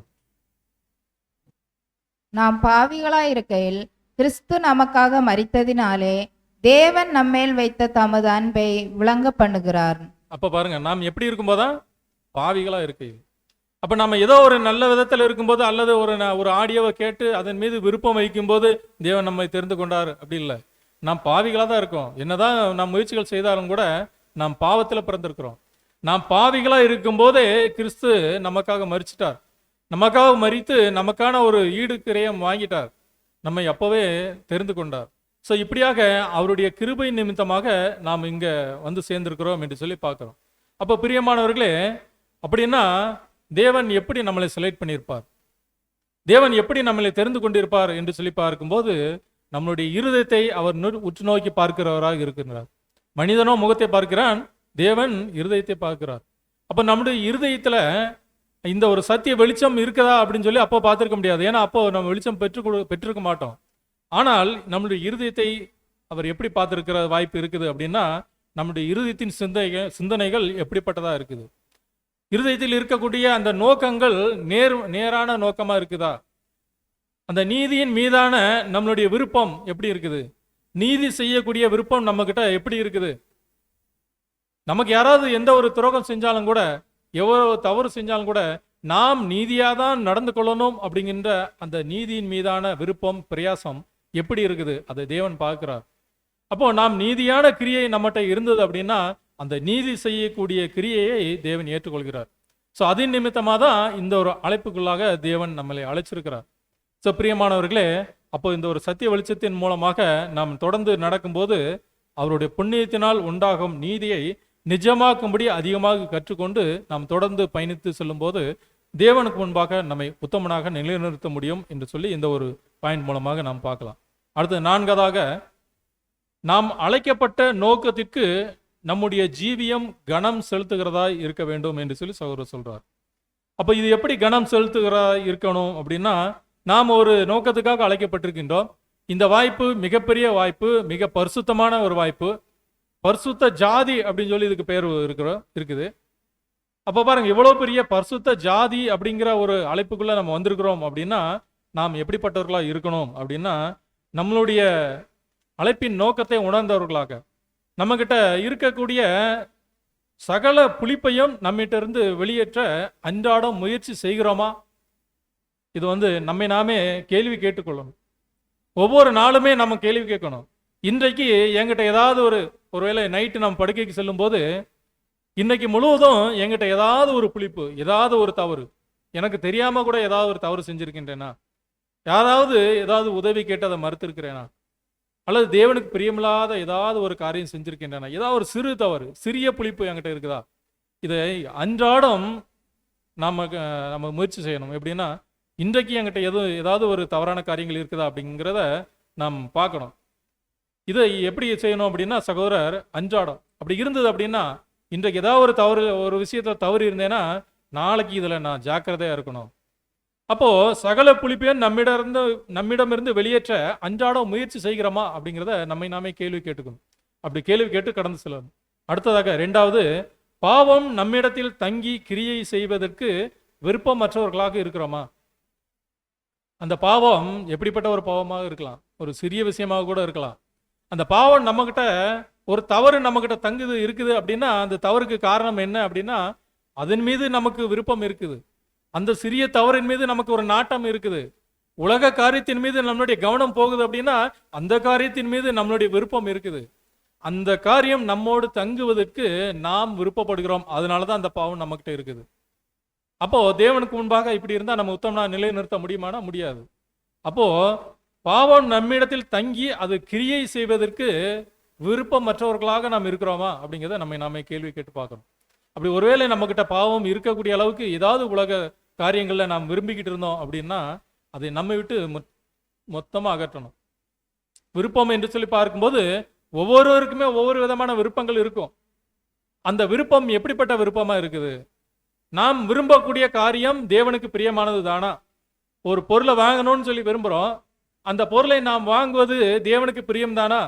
அல்லது இந்த பொருளை நாம் வாங்கினா தேவனுக்கு முன்பாக உத்தமனாக நாம் நடக்க முடியுமா? அல்லது இதன் மூலமாக நாம் தவறு செய்வதற்கான வாய்ப்புகள் இருக்குதா? நம்ம யோசிச்சு பார்க்கணும். யோசிச்சு பார்த்து தேவனுக்கு பிரியமில்லாத விருப்பம், அது எவ்வளவு பெரிய விருப்பமா இருந்தாலும் சரி, எவ்வளவு முக்கியமான விருப்பமா இருந்தாலும் சரி, அதுல தேவனுக்கு பிரியமில்லாத காரியம் அது பாவம் அப்படிங்கிறது தெரிஞ்சது அப்படின்னா அதில் நாம் விருப்பமற்றவர்களாக நாம் இருக்கணும். பிரியமானவர்களே, அடுத்த மூன்றாவது, நீதி செய்யும் விருப்பம் குறைந்து கொண்டே செல்கிறதா என்று சொல்லி நம்ம கேள்வி கேட்க சொல்றார். அப்ப இந்த நீதி செய்யும் விருப்பம் அப்படின்னா, இந்த அழைப்புக்குள்ள வந்த உடனே நாம எப்படி நீதி செஞ்சிருப்போம் அப்படின்னா எல்லா விதத்திலும் ரொம்ப ஜாக்கிரதையா இருந்திருப்போம். சரியான நேரத்துக்கு ஆராதனை ஆரம்பிக்கிறாங்க அப்படின்னா சரியான நேரத்துக்கு அதுக்கு முன்பாகவே வந்துடுவோம். தேவனுக்கு பிரியம், தேவனுடைய வேலை, ஏதாவது ஒரு ஊழிய வேலை இருக்குது அப்படின்னா முதல்ல ஆளா ரெடி ஆயிடுவோம். அல்லது ஏதாவது ஒரு காரியம், யாராவது ஒரு விஷயம் செய்யறாங்க அப்படின்னா, ஐயோ அது தேவனுடைய பிள்ளைகள், நாம செய்யக்கூடாது, ஜாக்கிரதையா இருந்திருப்போம். ஆனா ஆரம்பத்தில் இருந்த இந்த ஒரு செயல், ஆரம்பத்தில் இருந்த இந்த ஒரு காரியம் நம்மகிட்ட இப்போ எப்படி இருக்குது நம்ம ஒப்பிட்டு பார்க்கணும். இந்த அழைப்புக்குள்ளாக வந்து உடன்படிக்கை செய்தோமே, அன்றைக்கு நம்மளுடைய காரியங்கள் எப்படி இருந்தது, இன்றைக்கு எப்படி இருக்குது? ஒருவேளை நம்ம அதிலிருந்து எந்த தவறும் செய்யலை, நான் அதேபடி அப்படியே தான் இருக்கிறேன் அப்படின்னா கூட தவறு தான். அப்போ அந்த விருப்பம் நாளுக்கு நாள் அதிகரிக்கணும், மாறாக குறைந்து கொண்டே போகக்கூடாது. அப்போ நம்ம கேட்கக்கூடிய கேள்வி என்ன அப்படின்னா, அந்த நீதி செய்யும் விருப்பம் குறைந்து கொண்டே செல்கிறதா என்று சொல்லி நம்ம கேள்வி கேட்கணும். அப்படி கேள்வி கேட்டு ஒருவேளை நம்மகிட்ட அது குறைஞ்சு போயிருந்தது அப்படின்னா அதை அதிகமாக்கும்படி நாம் முயற்சிகளை எடுக்க வேண்டும் பிரியமானவர்களே. அப்படி நாம் முயற்சிகளை எடுக்கும்போது தேவனுக்கு பிரியமானபடி நம்மை நாம் உத்தமனாக நிலைநிறுத்துவதற்கு அது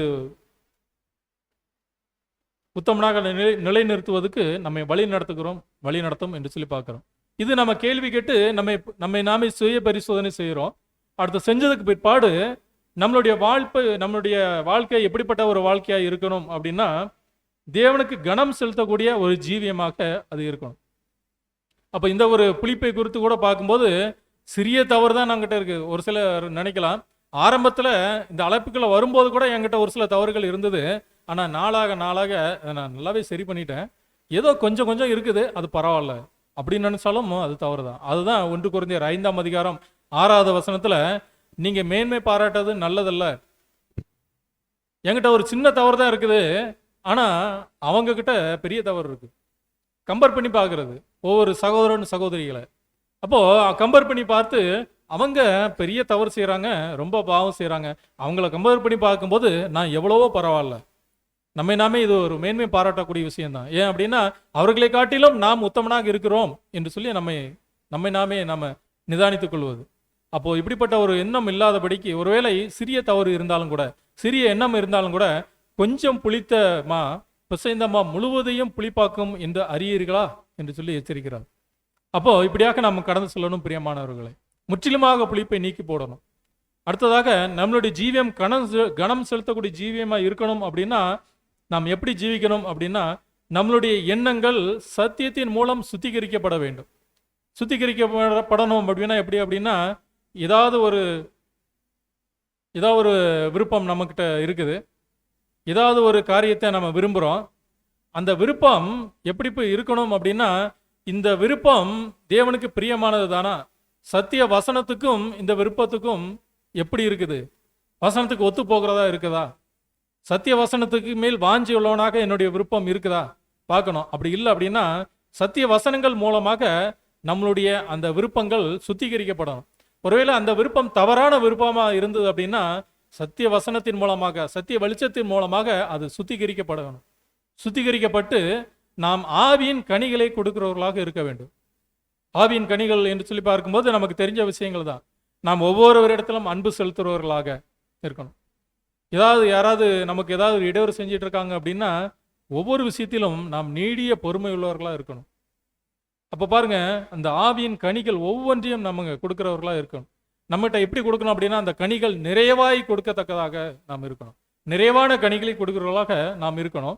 அடுத்ததாக தீமையின் சிறிதளவு தோற்றம் கூட நம்மகிட்ட வராதபடிக்கு நம்ம காத்துக்கொள்ளணும்.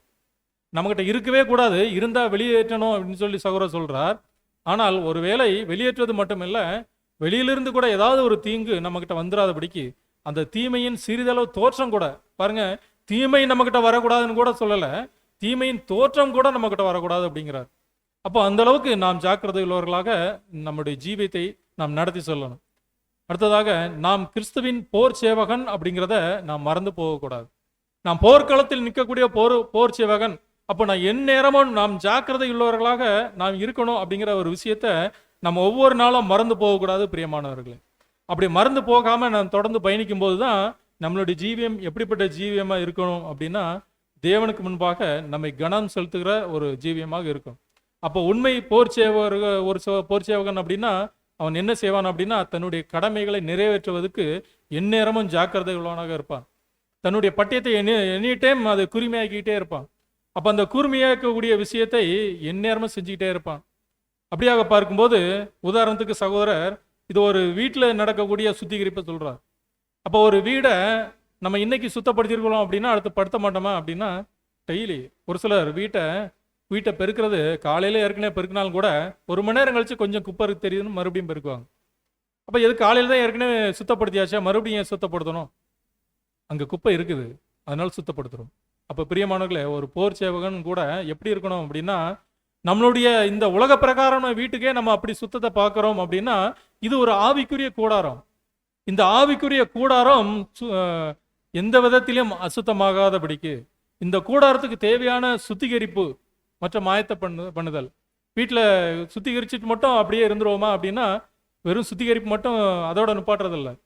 மேலே நமக்கு வயிறு பசிக்க ஆரம்பிக்கும், சாப்பிட்றதுக்கு ஏதாவது ரெடி பண்ணணுமே, வீடு சுத்தமாக இருக்குது அப்படியே விட்டுறோமா? சுத்தமான வீட்டில் மறுபடியும் என்ன பண்ணுவோம் அப்படின்னா, சாப்பிட்றதுக்கு ஏதாவது ரெடி பண்ணி ஆகணுமே என்று சொல்லி அதில் உட்காந்து குப்பையை போட்டு மறுபடியும் சாப்பாடு ரெடி பண்ணுவோம். ரெடி பண்ணிட்டு மறுபடியும் அதை சுத்தப்படுத்துவோம். அப்போ அதே போல தான் பிரியமானவர்களே, சாதாரண வீட்டில் அப்படின்னா நம்மளுடைய ஆவிக்குரிய கூடாரமும் அப்படிதான். நம்மக்கிட்ட அசுத்தங்கள் வந்துக்கிட்டே இருக்கும். ஏன்னா அசுத்தம் நிறைஞ்ச உலகத்தில் தான் நம்ம வாழ்ந்துக்கிட்டு இருக்கிறோம். நம்மகிட்ட தவறான எண்ணங்கள் வந்துக்கிட்டே இருக்கும். நம்மளுடைய கண் பார்க்கக்கூடிய இடங்கள் எல்லாமே தவறான எண்ணங்கள் தான் இருக்குது, தவறான காட்சிகள் தான் இருக்குது. அப்போது இந்த ஒரு அசுத்தம் நமக்கு வந்துக்கிட்டே இருக்கும். ஒவ்வொரு நேரமும் நம்ம அதை சுத்திகரிச்சுக்கிட்டே இருக்கணும். தேவையான சுத்திகரிப்பு மட்டுமல்ல, அந்த ஆவிக்குரிய கூடாரத்துக்கு தேவையான உணவை ஆயத்தம் பண்ணுதல். அந்த உணவை நாம் அருந்துவதிலும் நாம் எந்நேரமும் ஆயத்தமாக இருக்கணும். ஒவ்வொரு நாளும் சத்திய வார்த்தைகள் வந்துக்கிட்டே இருக்குது, அந்த ஆவிக்குரிய போஜனம் வந்துக்கிட்டே இருக்குது. அந்த போஜனத்தை நாம் பெற்றுக்கொள்ளணும். அந்த போஜனம் எப்போ வரும் அப்படிங்கிறத நாம் தேடக்கூடியவர்களாக, நாம் எந்நேரம் அதை பெற்றுக்கொள்வதற்கு ஆயத்தம் உள்ளவர்களாக நாம் இருக்கணும். அப்படி இருந்தால் மட்டுமே தான் நாம் உறுதியான முறையில் நாம் கடந்து செல்ல முடியும். ஒருவேளை இவற்றை நாம் புறக்கணித்தோம் அப்படின்னா நம்ம என்ன செய்ய முடியும் அப்படின்னா, ஆவிக்குரிய கூடாரம் ஸ்ட்ராங்கான கூடாரமாக, ஒரு நிலையான அஸ்திபாரமாக இருக்காது. அப்போ வீட்லேயும் அப்படிதான், 2 நாள் சாப்பிடாம இருக்கு, 2 நாள் இதுக்கு ஒரு நேரம் சாப்பிடாம இருந்தாலே பயங்கர டயர்டாயிரும். ஆனால் இந்த ஆவிக்குரிய கூடாரத்துக்கு ஒரு சிலர், நீங்களே கேள்வி கேட்டு பாருங்க, கடந்த வாரம் ஞாயிற்றுக்கிழமை நான் தேவனுடைய வார்த்தைகளை ஆவிக்குரிய போஜனத்தை நான் பெற்றுக்கொண்டேன், அதுக்கப்புறம் இந்த ஞாயிற்றுக்கிழமை தான் நான் பெற்றுக்கொள்கிறேன் அப்படின்னா, ஒரு வாரம் உங்களுக்கு எப்படி பலன் கிடைக்கும்? அந்த ஒரு வாரமும் எப்படி தான் இருப்போம் அப்படின்னா, அந்த பலவீனம். அப்போ சாத்தான் கண்டிப்பாக ஈஸியாக நம்ம அட்டாக் பண்ண முடியும். அப்படி சோர்ந்து போகாதபடிக்கு நாம் எனி டைம் ஆயத்தம் உள்ளவர்களாக இருக்க வேண்டும். கடைசியான பாயிண்ட், 5வது பாயிண்ட், நம்முடைய அதிபதி எவைகளை அங்கீகரித்தாரோ அவைகள் நமக்கு ஏற்றவைகள் என்று அடையாளம் கண்டு கொள்ள வேண்டும். அப்போ பிரியமானவர்களே, நம்முடைய அதிபதி அப்படின்னா அது யார்? நம்முடைய அதிபதி யார்? இப்போ கர்த்தர் தான். அப்ப நம்முடைய அதிபதி நமக்கென்று ஒரு சில காரியத்தை அங்கீகரித்திருக்கின்றார். எல்லாருக்கும் ஒரே விதமான காரியங்களை அவர் அங்கீகரிக்கிறது இல்லை. ஒவ்வொருவருக்கும் ஒவ்வொரு விதமான காரியங்களை அவர் அங்கீகரிச்சிருக்கிறார். அப்போ அங்கீகரிச்சிருக்கிறார் அப்படின்னா அவர் சாதாரணமாக அங்கீகரிச்சிருப்பாரா? நமக்கு என்ன தேவை அப்படிங்கிறது அவருக்கு தெரியும். எந்த விதத்தில் நாம் தயாராக முடியும், எந்த அளவுக்கு நாம் ஸ்ட்ராங்காக இருக்கிறோம், அல்லது எந்த பலவீனம் நம்மக்கிட்ட இருக்குது, இதையெல்லாம் உணர்ந்தவராகவே அவர் ஒவ்வொருவருக்கும் ஒவ்வொரு காரியங்களை ஒதுக்கி இருக்கிறார், ஒவ்வொரு காரியங்களை அனுமதிச்சிருக்கிறார். அப்போ நம்முடைய அதிபதி நமக்கு அது தேவை அப்படின்னு சொல்லி அங்கீகரிச்சிருக்கிறார் அப்படின்னா அது நமக்கு ஏற்றவைகள் தான் அப்படிங்கிறத நாம் புரிஞ்சுக்கணும். 2வது, அது என்ன அப்படிங்கிறத அடையாளம் கண்டு கொள்ளணும். இந்த அடையாளம் எப்படி கண்டுகொள்ள முடியும் அப்படின்னா, அதுவும் சத்திய வெளிச்சத்தின் மூலமாக தான், சகோதரருடைய எழுத்துக்கள் மூலமாக, பரிசுத்த வேத வசனங்களோடு நாம் பழகி பார்ப்பதன் மூலமாக. இதன் மூலமாக நம்மளுடைய அதிபதி அங்கீகரித்திருக்கின்ற காரியங்கள் என்ன அப்படிங்கிறத ஒவ்வொருவருமே நாம் உணர்ந்து கொள்ளணும். என்ன அப்படிங்கிறத அடையாளம் கண்டு கொள்ளணும். இது யாருக்கு பொருந்தும் என்று சொல்லி பார்க்கும்போது ஒவ்வொரு போர் சேவகனுக்குமே பொருந்தும். ஏதோ ஒரு மெயினாக இருக்கக்கூடிய ஒரு சில இடங்களில் இருக்கக்கூடிய போர் சேவகனுக்கு மட்டும்தான் பொருந்துமா அப்படின்னா பொருந்தும், அப்படி இல்லை. ஒரு பார்டரில் இருக்கக்கூடிய ஒரு போர் வீரன் மட்டும்தான் ஜாக்கிரதையாக இருக்கணுமா? இல்லை. அங்கே அந்த பார்டருக்கு போகக்கூடிய பாதையில் கடந்து போயிட்டு இருக்கணும், ஜாக்கிரதையாக இருக்கணும். போகிற வழியில் ஏதாவது தாக்குதல் நடத்தலாம். அல்லது இங்கே கூடாரத்தில் ரெஸ்ட் எடுக்கிற போர் வீரன் ஜாக்கிரதை இல்லாமல் இருக்கலாமா அப்படின்னா அங்கேயும் ஜாக்கிரதையாக இருக்கணும். ஏன்னா எல்லாரும் தங்கி இருக்கக்கூடிய அந்த ஆயுத கிடங்கு அங்கே தான் இருக்கும், அங்கேயே தான் முக்கியமான தாக்குதலே நடக்கும். அப்போ அங்கேயும் போர் வீரன் ஆயத்தமாக இருக்கணும். அதே போல அன்புக்குரிய சகோதர சகோதரிகளே, இது ஒவ்வொரு புது சிருஷ்டிக்கும் பொருந்தக்கூடிய காரியமாக இருக்கிறது. அப்போ நம்மளுடைய அதிபதி எவைகள் நமக்கு தேவை அப்படிங்கிறத அங்கீகரிச்சிருக்கிறாரோ அதை நாம் அடையாளம் கண்டு கொண்டு அதுக்கு ஏற்ற வேலைகளை நாம் செய்ய வேண்டும். அது எதுவாக இருந்தாலும் சரி, நம்மளுடைய அதிபதி எந்த வேலை நமக்கு ஏற்றது என்று சொல்லி அவர் அங்கீகரித்திருக்கின்றாரோ அந்த வேளையில் நம்மை தேவனுக்கு முன்பாக உத்தமனாக நிலைநிறுத்தும்படி நாம் ஜாக்கிரதை உள்ளவர்களாக இருக்க வேண்டும். இந்த வேலை அவருடைய ஊழிய வேலைகள் மட்டுமல்ல, நம்மளுடைய சொந்த வேலைகளாக இருந்தாலும் சரி, நம்மளுடைய அன்றாட வீட்டு வேலைகளாக இருந்தாலும் சரி, நம்ம வீட்டில் இருக்கிற வேலைகள் செய்கிறோம், அல்லது ஒரு கம்பெனிக்கு போய் வேலை செய்கிறோம், அல்லது ஒரு கடை வச்சிருக்கின்றோம், எந்த ஒரு தொழிலாக இருந்தாலும் சரி, ஒவ்வொன்றையும் தேவன் அனுமதித்திருக்கிறார். நம்மளுடைய அதிபதியாக கிறிஸ்து நமக்கு அதுக்கு அனுமதி தந்திருக்கின்றார். அந்த அனுமதியின் பேரில் தான் நாம் வச்சிருக்கணும். அப்போ ஒரு இடத்துல ஒரு வாடகைக்கு பிடிச்சி ஒரு கடை வைக்கிறோம் அப்படின்னா அதுக்கான அனுமதி வாங்க வேண்டியது இருக்குது. ஒவ்வொரு காரியத்துக்கும் இந்த உலகத்திலே அரசாங்கத்துக்கிட்ட கூட அனுமதி வாங்க வேண்டியது இருக்குது. அப்படி இருக்கும்போது பிதாவாகிய தேவன் நமக்கு ஒரு அனுமதியை தந்திருக்கின்றார். அந்த அனுமதி என்ன அப்படின்னா, இந்த ஒரு அழைப்புக்குள்ளாக நாம் உண்மையாக ஓடும்படி நமக்கு ஒரு அழைப்பை கொடுத்து நமக்கு அதுக்கான அனுமதியை தந்திருக்கின்றார். இந்த அனுமதியின் பேரில் எந்த ஒரு வேலை, அன்றாடம் நாம் உழைக்கக்கூடிய உழைப்புல கூட எப்படி தான் உழைச்சாகணும் அப்படின்னா, தேவனுக்கு முன்பாக நாம் உத்தமனாக இருக்கணும். அப்போ ஒவ்வொரு விஷயத்திலும் நாம் நேர்மையாக உத்தமம் உள்ளவர்களாக நடந்து கொள்ளும் போது தான் இந்த ஒரு அழைப்பு, எப்படிப்பட்ட அழைப்புக்குள்ளாக நாம் கடந்து செல்ல முடியும் அப்படின்னா, தேவனுக்கு முன்பாக நம்மை உத்தமனாக நிலைநிறுத்தி அவருடைய திருச்சபை அப்படிங்கிற அணிவகுப்புக்கு நம்மை தயார்படுத்தி கொண்டு அந்த ஒரு பரிசு பொருளை பெறக்கூடிய அளவுக்கு நம்மால் ஓட முடியும் என்று சொல்லி பார்க்கிறோம். அப்படி இல்லாமல் நம்ம நமக்கென்று என்ன அங்கீகரித்திருக்கின்றார், ஒருவேளை தேவன் எனக்கென்று எதை அங்கீகரித்திருக்கிறார் அப்படிங்கிற ஒரு ஆலோசனை இல்லாதபடிக்கு எது கிடைச்சாலும் பரவாயில்ல, எந்த ஒரு எப்படிப்பட்ட ஒரு வாழ்க்கை வேணாலும் வாழுகிறேன், என்ன கிடைச்சாலும் பெற்றுக்கொள்வேன், இப்படி இருந்தோம் அப்படின்னா அதில் தேவனுடைய அனுமதி இருக்குதா, கிறிஸ்து நமக்கு இதை அனுமதித்திருக்கிறாரா, அதை நாம் அடையாளம் கண்டு கொள்ளணும். அப்படி அனுமதிக்காத காரியத்தை நாம் செய்யக்கூடாது. அதே நேரத்தில் அனுமதித்திருக்கிற காரியங்கள் ஒரு சிறு காரியமானாலும் சரி, அது உண்மையும் உத்தமம் உள்ள ஒரு ஊழியக்காரனாக நம்ம அதை செய்ய வேண்டும் என்று சொல்லி பார்க்கிறோம். பரிசுத்த வேதாகமத்தில் உள்ள அப்போஸ்தலர்கள் கூட அப்படிதான் வாழ்ந்து காட்டியிருக்கிறாங்க. அதனுடைய 2 உதாரணத்தை சகோதரர் இந்த ஒரு பாடத்தில் கொடுத்திருக்கிறார். முதலாவது உதாரணம் அப்போஸ்தலனாகிய பேதுரு. அப்போஸ்தலர் 2ஆம் அதிகாரம் 14வது வசனம். அப்பொழுது பேதுரு 11 கூட நின்று அவர்களை நோக்கி உரத்த சத்தமாய், யூதர்களே, எருசலேமில் வாசம் பண்ணுகிற ஜனங்களே, நீங்கள் எல்லாரும் அறிந்து கொள்வீர்களாக, என் வார்த்தைகளுக்கு செவி கொடுங்கள். பாருங்க, இங்க பேதுருடைய ஊழியத்தை குறித்து இங்க சொல்லப்பட்டிருக்கு. பேதுரு சொல்றார், 11 பேரோட கூட நின்று உரத்த சத்தமா பேசுறார். யாரை பார்த்து அப்படின்னா, யூதர்களை பார்த்து பேசுறார். யூதர்கள் எல்லாத்தையும் பார்த்து, நீங்க நான் பேசுறத கேளுங்க, என்னுடைய வார்த்தைக்கு செவி கொடுங்க, தைரியமா பேசுறார். இந்த தைரியம் ஒரு நேரம் பேதருக்கு இல்லாம இருந்தது. நீயும் அவனோடு இருந்தவன் தானே என்று சொல்லி ஒரு கேள்வி கேட்டதுக்கே காணாம போயிட்டார். காணாம போனது மட்டுமல்ல, அவர் சபிக்கவும் செய்தார் என்று சொல்லி வசனங்கள் இருக்கு. ஆனால் அந்த பேதுரு இன்றைக்கு அவருடைய ஊழியம் என்று சொல்லி அந்த ஒரு பரிசுத்தாவி பெற்றதுக்கு பிற்பாடு, சத்திய வெளிச்சத்தை பெற்றதுக்கு பிற்பாடு அந்த பேதுரு எப்படி பேசுறாரு அப்படின்னா, எல்லாரும் மத்தியில நின்று உரத்த சத்தமா பேசுறாரு. நீங்க எல்லாரும் நான் சொல்றதை கொஞ்சம் கேளுங்க அப்படிங்கிறார். என்ன பேசினார்? அப்போஸ்தலர் 2ஆம் அதிகாரம் 23, 24.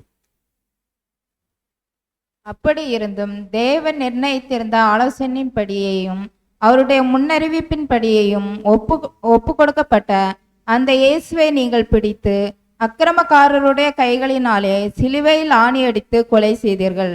தேவன் அவருடைய மரண உபாதிகளின் கட்டை அவிழ்த்து அவரை எழுப்பினார். அவர் மரணத்தினால் கட்டப்பட்டிருக்க கூடாதிருந்தது. அப்ப பாருங்க, பேதுரு தைரியமா பேசுறார், உரத்த சத்தமா ஜனங்கள் எல்லாத்தையும் பார்த்து பேசுறார். அந்த இயேசுவை நீங்கள் பிடித்து அக்கிரமக்காரருடைய கைகளில் சிலுவையில் ஆணி அடித்து கொலை செய்தீர்கள். நீங்க தான் அவரை கொலை செஞ்சீங்க. அவர் உங்களுக்காக தான் வந்தார், உங்களை மீட்டுக் கொள்வதற்காக, உங்களுக்கு ஜீவன் தருவதற்காக தான் அவர் வந்தார். ஆனா நீங்க கொலை செஞ்சீங்க என்று சொல்லி தன்னை சுத்தி இருக்கிற ஜனங்களை பார்த்து அங்க பேதுரு தைரியத்தோட பேசுறார். அது மட்டும் இல்ல, நீங்க அவரை கொலை செஞ்சீங்க, ஆனா தேவன் அவருடைய மரண உபாதிகளின் கட்டை அவிழ்த்துட்டார். நீங்க அவரை கொலை செஞ்சாலும் கூட தேவன் அவரை மரணத்தில் இருப்பதற்கு தேவன் அவரை விடல, அவரை உயிரோட எழுப்பிட்டார். அவர் மரணத்தினால் கட்டப்படக்கூடாது இருந்தது அப்படிங்கிறார். நீங்க கொலை செஞ்சிட்டீங்க, ஆனாலும் தேவன் அவரை உயிரோட எழுப்பிட்டார். இந்த மரணம் அப்படிங்கிற கட்டு அவரை கட்ட முடியல. இது தைரியமா அந்த ஜனங்கள் மத்தியில பேசுறார். நீங்க தான் அவரை கொலை செஞ்சீங்க என்று சொல்லி தைரியத்தோட பேசுறார். இது பேதுருடைய தைரியமான ஊழியத்தின் பாதை. இதை எப்படி தைரியமா பேச முடிஞ்சது அப்படின்னா, அந்த உணர்ந்து வரக்கூடிய அந்த பலன், சத்திய வெளிச்சம் அவருக்கு கிடைச்சிருச்சு. அந்த வெளிச்சத்தை தைரியமாக, ஒருவேளை நான் மாத்தி சொன்னேன் அப்படின்னா தேவனுக்கு முன்பாக அங்க பேதுரு உத்தமனாக இருந்திருக்க முடியாது. முதல்ல சொன்ன மாதிரி அவர் யாருன்னு எனக்கு தெரியாது என்று சொல்லி இப்போ சொல்லியிருந்தார் அப்படின்னா பேதுரு தன்னை உத்தமனாக அங்க நிலைநிறுத்தி கொள்ள முடியுமா? அவருடைய ஓட்டத்தை அவர் அங்க நிர்வகித்து சரியான முறையில் அவர் ஓடி முடிச்சிருக்க முடியுமா? முடியாது. ஆனா சரியானபடி அந்த சத்திய வெளிச்சத்தை பெற்றுக்கொண்ட பிற்பாடு அவர் தன்னுடைய உறுதியான உத்தமத்தன்மையை விட்டு மாறாதபடிக்கு, அந்த அஸ்திபாரத்தை விட்டு விலகாதபடிக்கு அவருடைய உறுதியான வார்த்தைகள் காணப்பட்டது. அப்போ இது பேதுருடைய ஊழிய விஷயங்கள். ஊழியத்தில் அவர் தைரியம் உள்ளவராக, அவ்வளவு பயந்த சுபாவம் உள்ள பேதுரு தைரியம் உள்ளவராக பேசினார். அந்த வார்த்தைகளை மாற்றி பேசல. தேவன் என்ன வார்த்தைகளை அருளினாரோ அந்த வார்த்தைகளை அப்படியே பேசிட்டார் தைரியமாக. இது அவருடைய ஊழியத்தின் மீதான அந்த ஒரு உத்தமமான பாதை. அதே நேரத்தில் ஊழியத்தில் அப்படி செஞ்ச அதே பேதுரு அவருடைய சொந்த வேலைகள், என்ன தொழில்? பேதுரோட தொழில் மீன் பிடிக்கிற தொழில். அந்த தொழிலையும் பேதுரு எப்படி தான் செஞ்சார் அப்படின்னா உண்மையும் உத்தமம் உள்ளவனாக தான் செஞ்சார் என்று சொல்லி சகோதரர் கம்பேர் பண்றார். எப்படி தேவனுடைய வார்த்தைகளை யார் மத்தியில், இவர்கள் மத்தியில் பேசணும், இவங்க தான் என்ன கொலை செஞ்சாங்க, அவங்ககிட்ட நின்று நேராக நின்று நீங்க தான் என்ன கொலை செஞ்சீங்கன்னு பேசணும் என்று சொல்லி ஒரு வார்த்தை கொடுக்கப்பட்டதோ அது தைரியமாக பேசினாரோ, அது அப்படியே பேசினாரோ, அதே உண்மையும் உத்தமம் உள்ள தன்மையோடு அந்த மீன் பிடிக்கக்கூடிய விஷயத்துல இவர்களுக்கு வரி கட்டணும் என்று சொல்லி சொல்லும்போது கர்த்தர்கிட்ட பேதுரு கேட்கிறார், நம்ம வரி கட்ட சொல்றாங்க, இந்த வரியை கட்டணும், நாம எப்படி கட்டுறது? உடனே இயேசு சொல்லிட்டார், நீ போய் கடல்ல போய் வலையை போடு, அங்க ஒரு மீனை பிடி, மீனுடைய வாயில ஒரு வெள்ளி பணம் இருக்கும், அந்த பணத்தை எடுத்துக்கொண்டு எனக்கும் உங்களுக்காக வரி கட்டிருங்கன்னு சொல்லிட்டார்.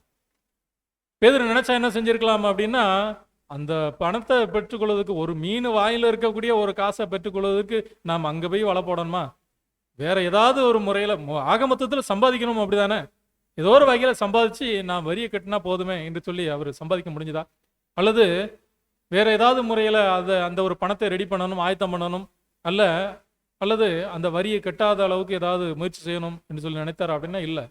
கர்த்தர் இயேசு பேதுருகிட்ட என்ன ஒரு காரியத்தை ஒப்பு கொடுத்தாரோ அது சரியா, எப்படி கர்த்தர் இயேசு பேதுருகிட்ட கொடுத்த அந்த ஊழியத்தை உண்மையும் உத்தமமாக நிறைவேற்றினாரோ அதே போல அந்த வரி கட்டணும் அப்படின்னா நீ போய் மீனை பிடிச்சு அதனுடைய வாயில இருக்கிற காசை எடுத்து வரி கட்டு என்று சொல்லி அந்த ஒரு வேலையில அவருக்கு கொடுத்த அந்த ஒரு காரியத்தை கூட பேதுரு உண்மையும் உத்தமமாக உண்மையா அதை செஞ்சார். அப்ப இது அவருடைய வேலையில கூட அவர் உண்மையுள்ளவனாக காணப்பட்டதை குறிக்கிறதா இருக்கிறது. அடுத்தது இரண்டாவது உதாரணம் அப்போஸ்தலனாகிய பேதுரு. பேதுரும் இப்படிதான் அவர் ஊழிய காரியத்திலும் சரி அவருடைய சொந்த வாழ்க்கையிலும் சரி தேவனுக்கு முன்பாக உத்தமனாக நிலைநிறுத்தும்படி அவர் நடந்தார் என்று சொல்லி சகோதரர் எழுதுறார். அப்போஸ்தலர் 17ஆம் அதிகாரம் 16-17 வசனங்கள். அத்தேனே பட்டணத்தில் பவுல் அவர்களுக்காக காத்து கொண்டிருக்கையில் அந்த பட்டணம் விக்கிரகங்களால் நிறைந்திருக்கிறதை கண்டு தன் ஆவியில் மிகுந்த வைராக்கியமடைந்து ஜெப ஆலயத்தில் யூதரோடும் பக்தியுள்ளவர்களோடும் சந்தை வெளியில் எதிர்ப்பட்டவர்களோடும் தினந்தோறும் சம்பாஷணை பண்ணினான். அப்ப பாருங்க, இந்த வசனத்துல அத்தனே பட்டணத்துக்கு அங்க பவுல் போறார். அங்க போய் அந்த பட்டணத்தை சுத்தி பார்க்கும்போது அந்த பட்டணம் முழுவதும் விக்கிரகமா நிறைஞ்சிருக்குது, ஃபுல்லா விக்கிரகம் தான். அப்ப அந்த இடத்துல போகும்போது அந்த பட்டணம் முழுவதும் விக்கிரகமாக இருக்கிறதை பார்த்துட்டு அவர்கள் மத்தியில பேசணும் அப்படிங்கிற ஒரு வைராக்கியம் பவுலுக்கு வருது. அந்த ஊழியத்தின் நிமித்தம் பவுலுடைய இருதயத்தில் அவ்வளவு ஒரு வைராக்கியம் வருது. அப்போ அவர் அங்க ஜெப ஆலயத்தில் போய் யூதர்கள் மத்தியில பேசுறார். தனக்கு ஆப்போசிட்ல யார் வந்தாலும் சரி சந்தை வெளியில் போய் எதிர்பட்டவர்களோடு பேசுறார். எப்போ பேசினார் அப்படின்னா தினந்தோறும் பேசினார் என்று சொல்லி இருக்குது சம்பாஷணைகளாக. அப்போ பவுலுக்கு எப்பப்போ வாய்ப்பு கிடைச்சதோ வாய்ப்பு கிடைக்கும் போதெல்லாம் அந்த பட்டணம் மிகுந்த விக்கிரகத்தால் நிறைஞ்சிருக்குது அப்படிங்கிறத பார்த்ததுக்கு பிற்பாடு இந்த பட்டணத்தை எப்படியாவது மாற்றணுமே, அந்த பட்டணத்தை எப்படியாவது ஒரு தெளிவான நிலைமைக்கு கொண்டு வரணும் அப்படின்னு மிகுந்த பக்தி வைராக்கியம் நிறைந்தவராக தனக்கு ஆப்போசிட்ல யார் யாரும் வர்றாங்களோ எல்லாத்துக்கிட்டையும் பேசுறார். என்ன பேசுறார் அப்படின்னா சத்தியத்தை பேசுறார். சத்திய வெளிச்சத்தை ஒவ்வொருத்தர்கிட்டையும் பேசுறார். ஒவ்வொருத்தட்டையும் சாதாரண சம்பாஷணையா பேசும்போது கூட அவர் சத்திய வெளிச்சத்தை வெளிப்படுத்துறவராக இருக்கிறார். இன்னைக்கு நாம பேசும்போது வெளியில சந்தைகள்ல மார்க்கெட்ல போகும்போது யாராவது ஆப்போசிட்ல வந்தா நம்ம உடனே நம்ம பேசக்கூடிய வார்த்தைகள் சத்திய வார்த்தைகளா இருக்குதா, அல்லது அதிலிருந்து அந்த வார்த்தைகளிலிருந்து ஏதாவது ஒரு சத்திய வெளிச்சம் வருகுதா? நம்ம நிதானிச்சு பார்க்கணும். நம்ம ஆரம்பிக்கிறது எப்படி வேணாலும் ஆரம்பிச்சிருக்கலாம். வணக்கம் பிரதர் எப்படி இருக்கீங்க, வணக்கம் சிஸ்டர் எப்படி இருக்கீங்க, நல்லா இருக்கீங்களா? அடுத்து தொடர்ந்து பார்க்கும்போது சத்திய வார்த்தைகள் வரணும். நீங்க எப்படி இருக்கிறீங்க, சத்தியத்துக்குள்ள எந்த அளவுக்கு இருக்கிறீங்க, நேற்று என்ன சப்ஜெக்ட் கேட்டீங்க, இன்னும் தேவன் நம்மளை எப்படி வழி நடத்திட்டு இருக்கிறார்.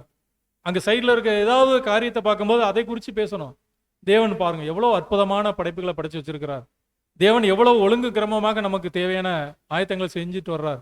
அப்போது நாம் பேசக்கூடிய ஒவ்வொரு காரியத்திலும் அது சத்தியத்தை வெளிப்படுத்துகிறவர்களாக இருக்கணும். அங்கே அப்போஸ்தலனாகிய பவுல் அங்கே மார்க்கெட்டில் போகும்போது கூட அவனுடைய ஆப்போசிட்டில் வரக்கூடிய ஒவ்வொருத்தரையும் அவர் சம்பாஷணையாக பேசுகிறார் அந்த வார்த்தைகளை. அப்போ இப்படி பேசும்போது என்ன நடந்தது அப்படின்னா, அங்கே அப்போஸ்தலனாகிய பவுல் ஏதோ ஒரு வித்தியாசமான ஒரு காரியத்தை பேசுகிறார் அப்படிங்கிறத அந்த ஜனங்கள் கண்டுக்கிட்டாங்க. ஏன்னா அவங்க தேசம் முழுவதும் விக்கிரங்கள் இருக்குது, விக்கிரகத்தை குறித்த காரியங்கள் தான் அங்கே நடந்துகிட்டு இருக்குது. ஆனால் அப்போஸ்தலனாகிய பவுல் பேசக்கூடிய வார்த்தைகள் அதுக்கு ரொம்ப வித்தியாசமாக இருக்குது. இதுவரை அந்த ஜனங்கள் அப்படிப்பட்ட ஒரு வார்த்தையை கேள்விப்பட்டதே இல்லை. அப்போ ஜனங்கள் எல்லாம் என்ன சொல்றாங்க அப்படின்னா, அப்போஸ்தலர் 17ஆம் அதிகாரம் 19-20. அவர்கள் அவனை மார்ஸ் மேடைக்கு அழைத்து கொண்டு போய், நீ சொல்லுகிற புதிதான உபதேசம் என்னதென்று நாங்கள் அறியலாமா? நூதனமான காரியங்களை எங்கள் காதுகள் கேட்க பண்ணுகிறாய். அவைகளின் கருத்து இன்னதென்று அறிய மனதாயிருக்கிறோம் என்றார்கள். இப்போ பாருங்க, இங்க இந்த வசனத்தில் சொல்லப்பட்டிருக்குது, அவர்கள் அவனை மார்ஸ் மேடைக்கு அழைத்து கொண்டு போய், நீ சொல்லுகிற புதிதான காரியம், நீ பேசுறது ரொம்ப புதுசா இருக்குது, இதுவரைக்கும் நாங்கள் கேள்விப்பட்டதே இல்லை. ஆனால் ஏதோ ஒரு விஷயத்தை நீ புதுசாக பேசுகிற, நீ பேசக்கூடிய காரியங்களை எங்களுக்கு ஒருவேளை அவங்களுக்கு அது பிடிக்காத விஷயமா இருந்ததுன்னா, அல்லது அவங்களுக்கு அந்த அப்போஸ்தலன் பவுல் பேசக்கூடிய காரியத்தில் ஒரு நாட்டம் இல்லைன்னா இதை கேட்டுக்க மாட்டாங்க. அப்போ பவுல் எப்படி பேசியிருக்கணும் அப்படின்னா, அவர்கள் விரும்பக்கூடிய விதத்தில் அந்த சத்திய வெளிச்சத்தை கொண்டு அவர்கள் மத்தியில் பேசியிருக்கிறார். அப்போ அந்த ஒரு உபதேசம் புதுசாக இருக்கிற, நாங்கள் இதுவரை கேள்விப்படாத ஒரு புதிதான உபதேசமாக இருக்கிற ஒரு நூதனமான காரியத்தை நீங்கள் எங்கள் காது கேட்குற மாதிரி நீ பேசிட்டு இருக்கிறீங்க. அப்போ பாருங்க, அந்த சந்தை வெளியில் சம்பாஷணை பண்ணார் அப்படின்னா, இவர் ஆப்போசிட்டில் வந்தவர்கிட்ட ஒருத்தர் பேசியிருப்பார். ஆனால் அந்த வழியாக போகிறவங்க எல்லாரும் கூட அந்த ஒரு வார்த்தைகளை கேட்டுக்கிறாங்க. இன்னைக்கு நம்ம ஒரு சகோதரன் ஒரு சகோதரி நம்ம ஒரு இடத்துல பேசுகிறோமோ அப்படின்னா, நம்மளுடைய வார்த்தைகளை சைடில் போகிறவங்க எப்படிப்பட்ட வார்த்தைகளை கேட்குறாங்க.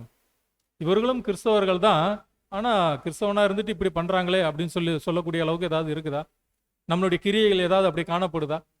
நம்மளுடைய பேச்சுக்களில், நம்மளுடைய நடக்கையில் நம்மளை பார்க்கும்போது மற்ற ஜனங்கள் நினைக்கும், கிறிஸ்து இந்த ஒரு மனுஷங்கிட்ட இவங்ககிட்ட கிறிஸ்து இருக்கிறார், இயேசு எப்படி வாழ்ந்து காட்டினாரோ அதே மாதிரி தான் இவங்க உண்மையாக இருக்கிறாங்க, ஒரு உண்மையும் உத்தமுள்ளவர்களாக இருக்கிறாங்க, இவர்கள் தான் கிறிஸ்தவர்கள் அப்படின்னா இவங்க தான் ஒரு கிறிஸ்தவன்னா இப்படி தான் இருப்பாங்க அப்படிங்கிறத இவங்களை பார்த்து தெரிஞ்சுக்கலாம். இப்படி பேசக்கூடிய அளவுக்கு இவங்க ஏதோ ஒரு புதிதான முறையில், நம்ம எல்லாரும் எல்லா விதத்தில் பொழுதுபோக்கு செய்கிறோம், ஆனால் இவங்க ஒரு வித்தியாசமாக இருக்கிறாங்க, இப்படி பேசுகிறாங்களா, நம்ம அதையும் நம்ம கவனம் உள்ளவர்களாக இருக்கணும். அப்படி பேசி பார்த்து இங்கே பவுல் அந்த மாதிரி காரியங்களை பேசும்போது ஜனங்கள் பவுல்கிட்ட கேட்குறாங்க, நீ நூதனமான காரியங்களை நீங்கள் பேசுகிறீங்க, இது எங்கள் காதுகளில் விழுது, ஆனால் இதை தெளிவாக எங்களால் புரிஞ்சுக்கொள்ள முடியல. ஏன் அப்படின்னா, இவர் சந்தை வெளியில் பேசிட்டு இருக்கிறாரு, போகிறவங்க வரவங்க கேட்டு இருக்கிறாங்க, ஏதோ ஒரு வித்தியாசமான காரியத்தை நீங்கள் பேசுகிறீங்க, இது என்ன அப்படிங்கிறத நாங்கள் புரிஞ்சுக்கலாமா? இது நாங்கள் ஆர்வமாக இருக்கிறோம், இதை நாங்கள் புரிஞ்சுக்கிறதுக்கு இதை நாங்கள் என்ன அப்படிங்கிறத அறிவதற்கு மனதாக இருக்கிறோம் அப்படின்னு சொல்லி அப்போஸ்தலன் பவுல்கிட்ட கேட்குறாங்க. கேட்டுதான் அவரை எங்கே கொண்டு நிறுத்தி பேசுகிறாங்க அப்படின்னா, மார்ஸ் மேடைக்கு அழைத்து கொண்டு போய். இந்த மார்ஸ் மேடை அப்படிங்கிறது அப்போஸ்தலன் பவுல் வாழ்ந்த காலத்தில் இருந்து இந்த மார்ஸ் மேடை பரிசுத்த வேதாகமத்தில் சொல்லப்பட்டிருக்கு நம்ம பார்க்குறோம். இப்போ மார்ஸ் மேடை அப்படிங்கிறக்கூடிய இந்த ஒரு மேடையினுடைய உண்மையான காரியங்கள் என்ன என்று சொல்லி பார்க்கும்போது, இந்த மார்ஸ் மேடையில் எல்லாரும் நின்று பேச மாட்டாங்க. யார் யார் நின்று பேசுவாங்க அப்படின்னா, யாராவது ஒரு புதுவிதமான ஒரு கருத்து சொல்லணும்னு விரும்புகிறாங்க அப்படின்னா, அந்த கருத்து சரியான கருத்தா தவறான கருத்தா அப்படிங்கிறத நிர்ணயிக்கக்கூடிய ஒரு நீதி மேடைன்னு கூட சொல்லலாம். அப்போ அந்த மேடையில் அப்போஸ்தலன் பவுலை நிற்க வச்சு பேசுகிறாங்க. எதுக்காக நிற்க வச்சு பேசுகிறாங்க அப்படின்னா, அந்த மார்ஸ் மேடை அப்படிங்கிற மேடையில் நின்று பேசுகிற நபர் அவர் பேசக்கூடிய காரியங்கள் சரியானது தான் அப்படிங்கிறது நிரூபிக்கப்படணும். ஒருவேளை அது நிரூபிக்கப்படலை அப்படின்னா அவருடைய உயிருக்கு கூட ஆபத்து வரலாம். அந்த இடத்துல அங்கே பவுலை நிற்பாட்டி வச்சு பேசுகிறாங்க, இந்த மார்ஸ் மேடை மேலே நிறுத்தி, நீ ஏதோ புதிதான ஒரு உபதேசத்தை பேசுகிறீங்க, இது என்ன அப்படின்னு நாங்கள் தெரிஞ்சுக்கலாம் அப்படின்னு சொல்லி மார்ஸ் மேடையில் நிற்க வச்சு பேசுகிறாங்க. அப்போஸ்தலன் பவுலும் கூட அவர்கள் மத்தியில் வைராக்கியமாக கர்த்தர் இயேசுவினுடைய உயிர்த்தெழுதல் பற்றி அங்கே பேசுகிறார். கர்த்தர் இயேசுவை குறித்ததான சத்தியத்தை அவர்கள் மத்தியில் பேசுகிறார். இன்னும் இந்த மேடை பற்றி நம்ம உலக காரியங்களை வச்சு ஏதாவது ஒரு உதாரணம் சொல்லணும் அப்படின்னா, சகோதரர் எழுத்துக்களே பார்க்கும்போது சகோதரர் சொல்லியிருக்கிறார், உலகத்தினுடைய விஞ்ஞானிகளில் சாக்ரட்டிஸ் நம்ம படிக்கும்போது கேள்விப்பட்டிருப்போம். அவர் கூட என்னதான் பண்ணியிருக்கிறார் அப்படின்னா, இந்த மார்ஸ் மேடையில் போய் அவருடைய தத்துவத்தை நிரூபிச்சிருக்கிறார் என்று சொல்லி சகோதரர் எழுதியிருக்கிறார். அப்போ அந்த உலகத்தினுடைய விஞ்ஞானிகள் எல்லாம் அவர்கள் கண்டுபிடித்த காரியங்கள் உண்மை, அது ஒரு நிரூபணம் அப்படிங்கிறத நிரூபிப்பதற்கு அந்த மார்ஸ் மேடை அந்த காலத்தில் அங்கே பயன்படுத்தப்பட்டிருக்குது. அதே மேடையில தான் அப்போஸ்தலன் பவுல் கூட பேசி கர்த்தர் இயேசுனுடைய உயிர்த்தெழுதல் காரியங்களை உண்மையாக பேசி அவர்கள் மத்தியில் அவர் அந்த உண்மையும் உத்தமமும் உள்ள ஒரு ஊழியக்காரன் அப்படிங்கிறத அங்கே நிரூபித்து காட்டியிருக்கின்றார். இது அப்போஸ்தலன் பவுலினுடைய ஊழியம் சம்பந்தப்பட்ட அந்த ஒரு காரியம். இந்த ஊழியத்தில் எப்படி அப்போஸ்தலன் பவுல் உண்மையும் உத்தமனாக இருந்தாரோ அதே முறையில் தான் அவருடைய தொழில், அவருடைய பெர்சனல்லையும் அவர் அப்படிதான் இருந்திருக்கின்றார். அப்போஸ்தலன் பவுலுடைய வேலை என்ன அப்படின்னா கூடாரம் பின்னக்கூடிய வேலை. அந்த வேலை தான் அப்போஸ்தலன் பவுல் செஞ்சுட்டு வர்றார். இது வசனங்களில் கூட நம்ம பார்க்குறோம், படிச்சிருக்கிறோம். அப்போ அப்போஸ்தலன் பவுல் இந்த ஒரு ஊழியம் செய்யும் போது கூட என்ன செஞ்சிருக்கிறார் அப்படின்னா கூடாரம் பின்னக்கூடிய வேலையில் ஈடுபட்டிருக்கிறார். அப்போ அவர் தங்கி ஒரு இடத்துல ஊழியம் செய்யும் போது அவருக்கு இந்த கூடாரம் பின்னக்கூடிய வேலை தெரிஞ்சதுனால அந்த பகுதியில் கூடாரம் பின்ன வேலை செய்கிறவர்களோடு சேர்ந்து அவரும் கூடாரம் பின்றார். கூடாரம் பின்னி வேலை செஞ்சு தன்னுடைய சொந்த கைகளால் சம்பாதிச்சு அதுவும் அந்த வேலையை எப்படி செய்கிறார் அப்படின்னா உண்மையும் உத்தமத்தோடு. அப்போஸ்தலர் 18ஆம் அதிகாரம் 3ஆம் வசனத்தில் அந்த தொழிலை குறித்து சொல்லப்பட்டிருக்கு. அப்போ பாருங்க, அப்போஸ்தலன் பவுல் எப்படி அந்த ஊழியத்தில் உண்மையாக பக்தி வைராக்கியத்தோடு பேசினாரோ அதே போல அவர் செய்யக்கூடிய தொழிலையும் உண்மையாக செஞ்சார். அந்த ஒரு ஊழியத்துக்கு கூட ஜனங்கள் மத்தியிலிருந்து நாம் காசுகளை பெற்றுக்கொள்ளக்கூடாது, யாருக்கும் அது இடையூறாக மாறிடக்கூடாது என்று சொல்லி அவர் என்ன பண்றாரு அப்படின்னா என்னுடைய கைகளினால் வேலை செஞ்சு நாங்கள் சாப்பிட்டோம் என்று சொல்லி வசனங்கள் சொல்றார். அப்போ இப்படியாக அவருக்கு தேவையான காரியங்களை ஒழுங்குபடுத்துவதற்கு, அவருக்கு தேவையான உதவிகளை அவர் பெற்றுக்கொள்வதற்கு, அவருக்கு தேவையான உணவுகளை அவர் ரெடி பண்ணுவதற்கு தேவையான பணம் வேணும் அப்படின்னா அவர் வேலை செய்யணும், வேலை செஞ்சு சம்பளம் வாங்கணும். அப்போ அந்த கூடாரம் பின்னக்கூடிய வேலையும் அவர் உண்மையும் உத்தமமாக செஞ்சிருக்கிறார். எப்படி அவருடைய ஊழியத்தில் பக்தி வைராக்கியம் காட்டினாரோ உண்மையாக அந்த ஊழியத்தை செஞ்சாரோ அதே போல அவருடைய தொழிலையும் உண்மையாக செஞ்சு அந்த உண்மையை அங்கே நிலைநாட்டி இருக்கிறார். அப்போ பிரியமானவர்களே, இப்படியாக தான் கிறிஸ்துவின் போர் சேவகன் ஒவ்வொருவருமே இருக்கணும் என்று சொல்லி அங்கே சகோதரர் நமக்கு சொல்றார். அதை கூட சகோதரர் சொல்லும்போது ரிப்பீட் நம்பர் 2675 வாசிங்க இந்த பேராகிராஃப். நம்முடைய நேரத்தை நாம் தேவனுக்கென்று தத்தம் செய்திருக்கிறோம், ஆதலால் ஒருவரும் வேலை செய்யக்கூடாத இரவு வரும் முன் பகலில் நாம் வேலை செய்ய வேண்டியவர்களாயிருக்கிறோம். அப்ப பாருங்க, நம்மளுடைய நேரத்தை நாம தேவனுக்கென்று தத்தம் செஞ்சிருக்கிறோம். எப்ப தத்தம் செஞ்சப்போ? நம்ம ரொம்ப நாள் ஆச்சு இல்லையா? என்றைக்கு பேசிக் சப்ஜெக்டை கேட்டு என்றைக்கு உடன்படிக்கை செஞ்சோமோ அன்னைக்கே இந்த உலகத்துக்கு நான் மறிச்சிடுறேன், உலகத்துக்கு மறிச்சு ஒரு புது சிருஷ்டியாக நான் வாழ போறேன் அப்படின்னு சொல்லி நம்ம தத்தம் செஞ்சிருக்கிறோம். அப்ப தேவனுக்கு முன்பாக நம்ம ஒப்பு கொடுத்துட்டோம். நம்ம ஒப்பு கொடுத்து தேவனுக்கு பிரியமானபடி தான் நடப்போம் அப்படின்னு சொல்லி நாம உடன்படிக்கை பண்ணியிருக்கிறோம். அப்படி பண்ணிட்டு நம்ம ஜாக்கிரதையாக இருக்கணும், அசால்ட்டா இருக்கக்கூடாது. ஒருவரும் வேலை செய்யக்கூடாத இரவு வருமுன் பகலிலே நாம் வேலை செய்கிறவர்களாக நாம் வேண்டியவர்களாக இருக்கணும். அப்போ நாம் நம்மளுடைய தகுதியை, நம்மளுடைய உண்மையை நிரூபிக்க வேண்டியது எப்போ அப்படின்னா இப்போதான், இந்த அழைப்பு முடிவதற்கு முன்பாக. இந்த திருச்சபை அழைப்பு இன்னும் தொடர்ந்து போயிட்டே இருக்குது. ஒரு சிறிய லக்கம் தான், 1,44,000 பேர் மட்டும்தான். ஆனால் இந்த ஒரு அழைப்பே 2000 வருஷத்துக்கு மேலே கடந்து போயிட்டு இருக்குது. ஆனாலும் இது கடைசி காலத்துக்குள்ள வந்துருச்சு அப்படிங்கிறத கூட சத்திய வெளிச்சத்து மூலமாக நாம் புரிஞ்சிருக்கிறோம். அப்போ அதற்கு அப்புறம் நாம் நம்மளுடைய உறுதியை, உண்மையை நிரூபித்து பிரயோஜனம் இல்லை. அப்போ நம்ம எப்போதான் நிரூபிக்கணும் அப்படின்னா, இந்த அழைப்பை நம்ம காத்துக்கொள்ளணும் அப்படின்னா அந்த கிரியை செய்யக்கூடாத அந்த இரவு வருவதற்கு முன்பாக, அந்த இரவு வருவதற்கு முன்பாக நம்ம பகல்லே வேலை செய்யணும். அதுக்கப்புறம் வேலை செய்ய வேண்டிய அவசியம் இல்லை. இப்போவே நம்மளுடைய வேலைகள், ஆவிக்குரிய வேலைகள் இப்போவே நம்ம செஞ்சு காட்டணும். அடுத்ததாக 2வது பாயிண்ட்ல சகோதரர் சொல்றார், மரண பரியந்தம் நாம் நம்மை தேவனுக்கென்று தத்தம் செய்துள்ளதால் அரிப்பின் அதிபதி கோதுமை மணிகளை நம் களஞ்சியத்தில் சேர்க்கும்படி நம்மை அழைக்கிறார். அப்போ நம்ம தத்தம் செஞ்சிருக்கிறோம் அப்படின்னா எவ்வளோ நாள் வரைக்கும் தத்தம் செஞ்சிருக்கிறோம்? இந்த உடன்படிக்கை எவ்வளோ நாள் வரைக்கும் அப்படின்னா நம்ம உயிரோடு இருக்கிற வரைக்கும் இந்த உடன்படிக்கை தான். அதனால தான் நம்ம உடன்படிக்கை என்னைக்கு செஞ்சோமோ அந்த செஞ்ச உடன்படிக்கை நாளிலிருந்து இது வரைக்கும் நாம் வளர்ந்துருக்கிறோமா அப்படிங்கிறத நம்ம நிதானிச்சு பார்க்கணும். ஏன் அப்படின்னா நம்ம ஓரளவுக்கு கொஞ்ச நாள் நல்லா வாழ்ந்துட்டோம் அப்படின்னா அதுக்கேற்ற பலன் தேவன் அதுக்காக ஒரு சின்ன ஒரு பகுதிக்கு நம்மளை ராஜாவாக்குவார் அப்படின்னு நம்ம நினைச்சிடக்கூடாது.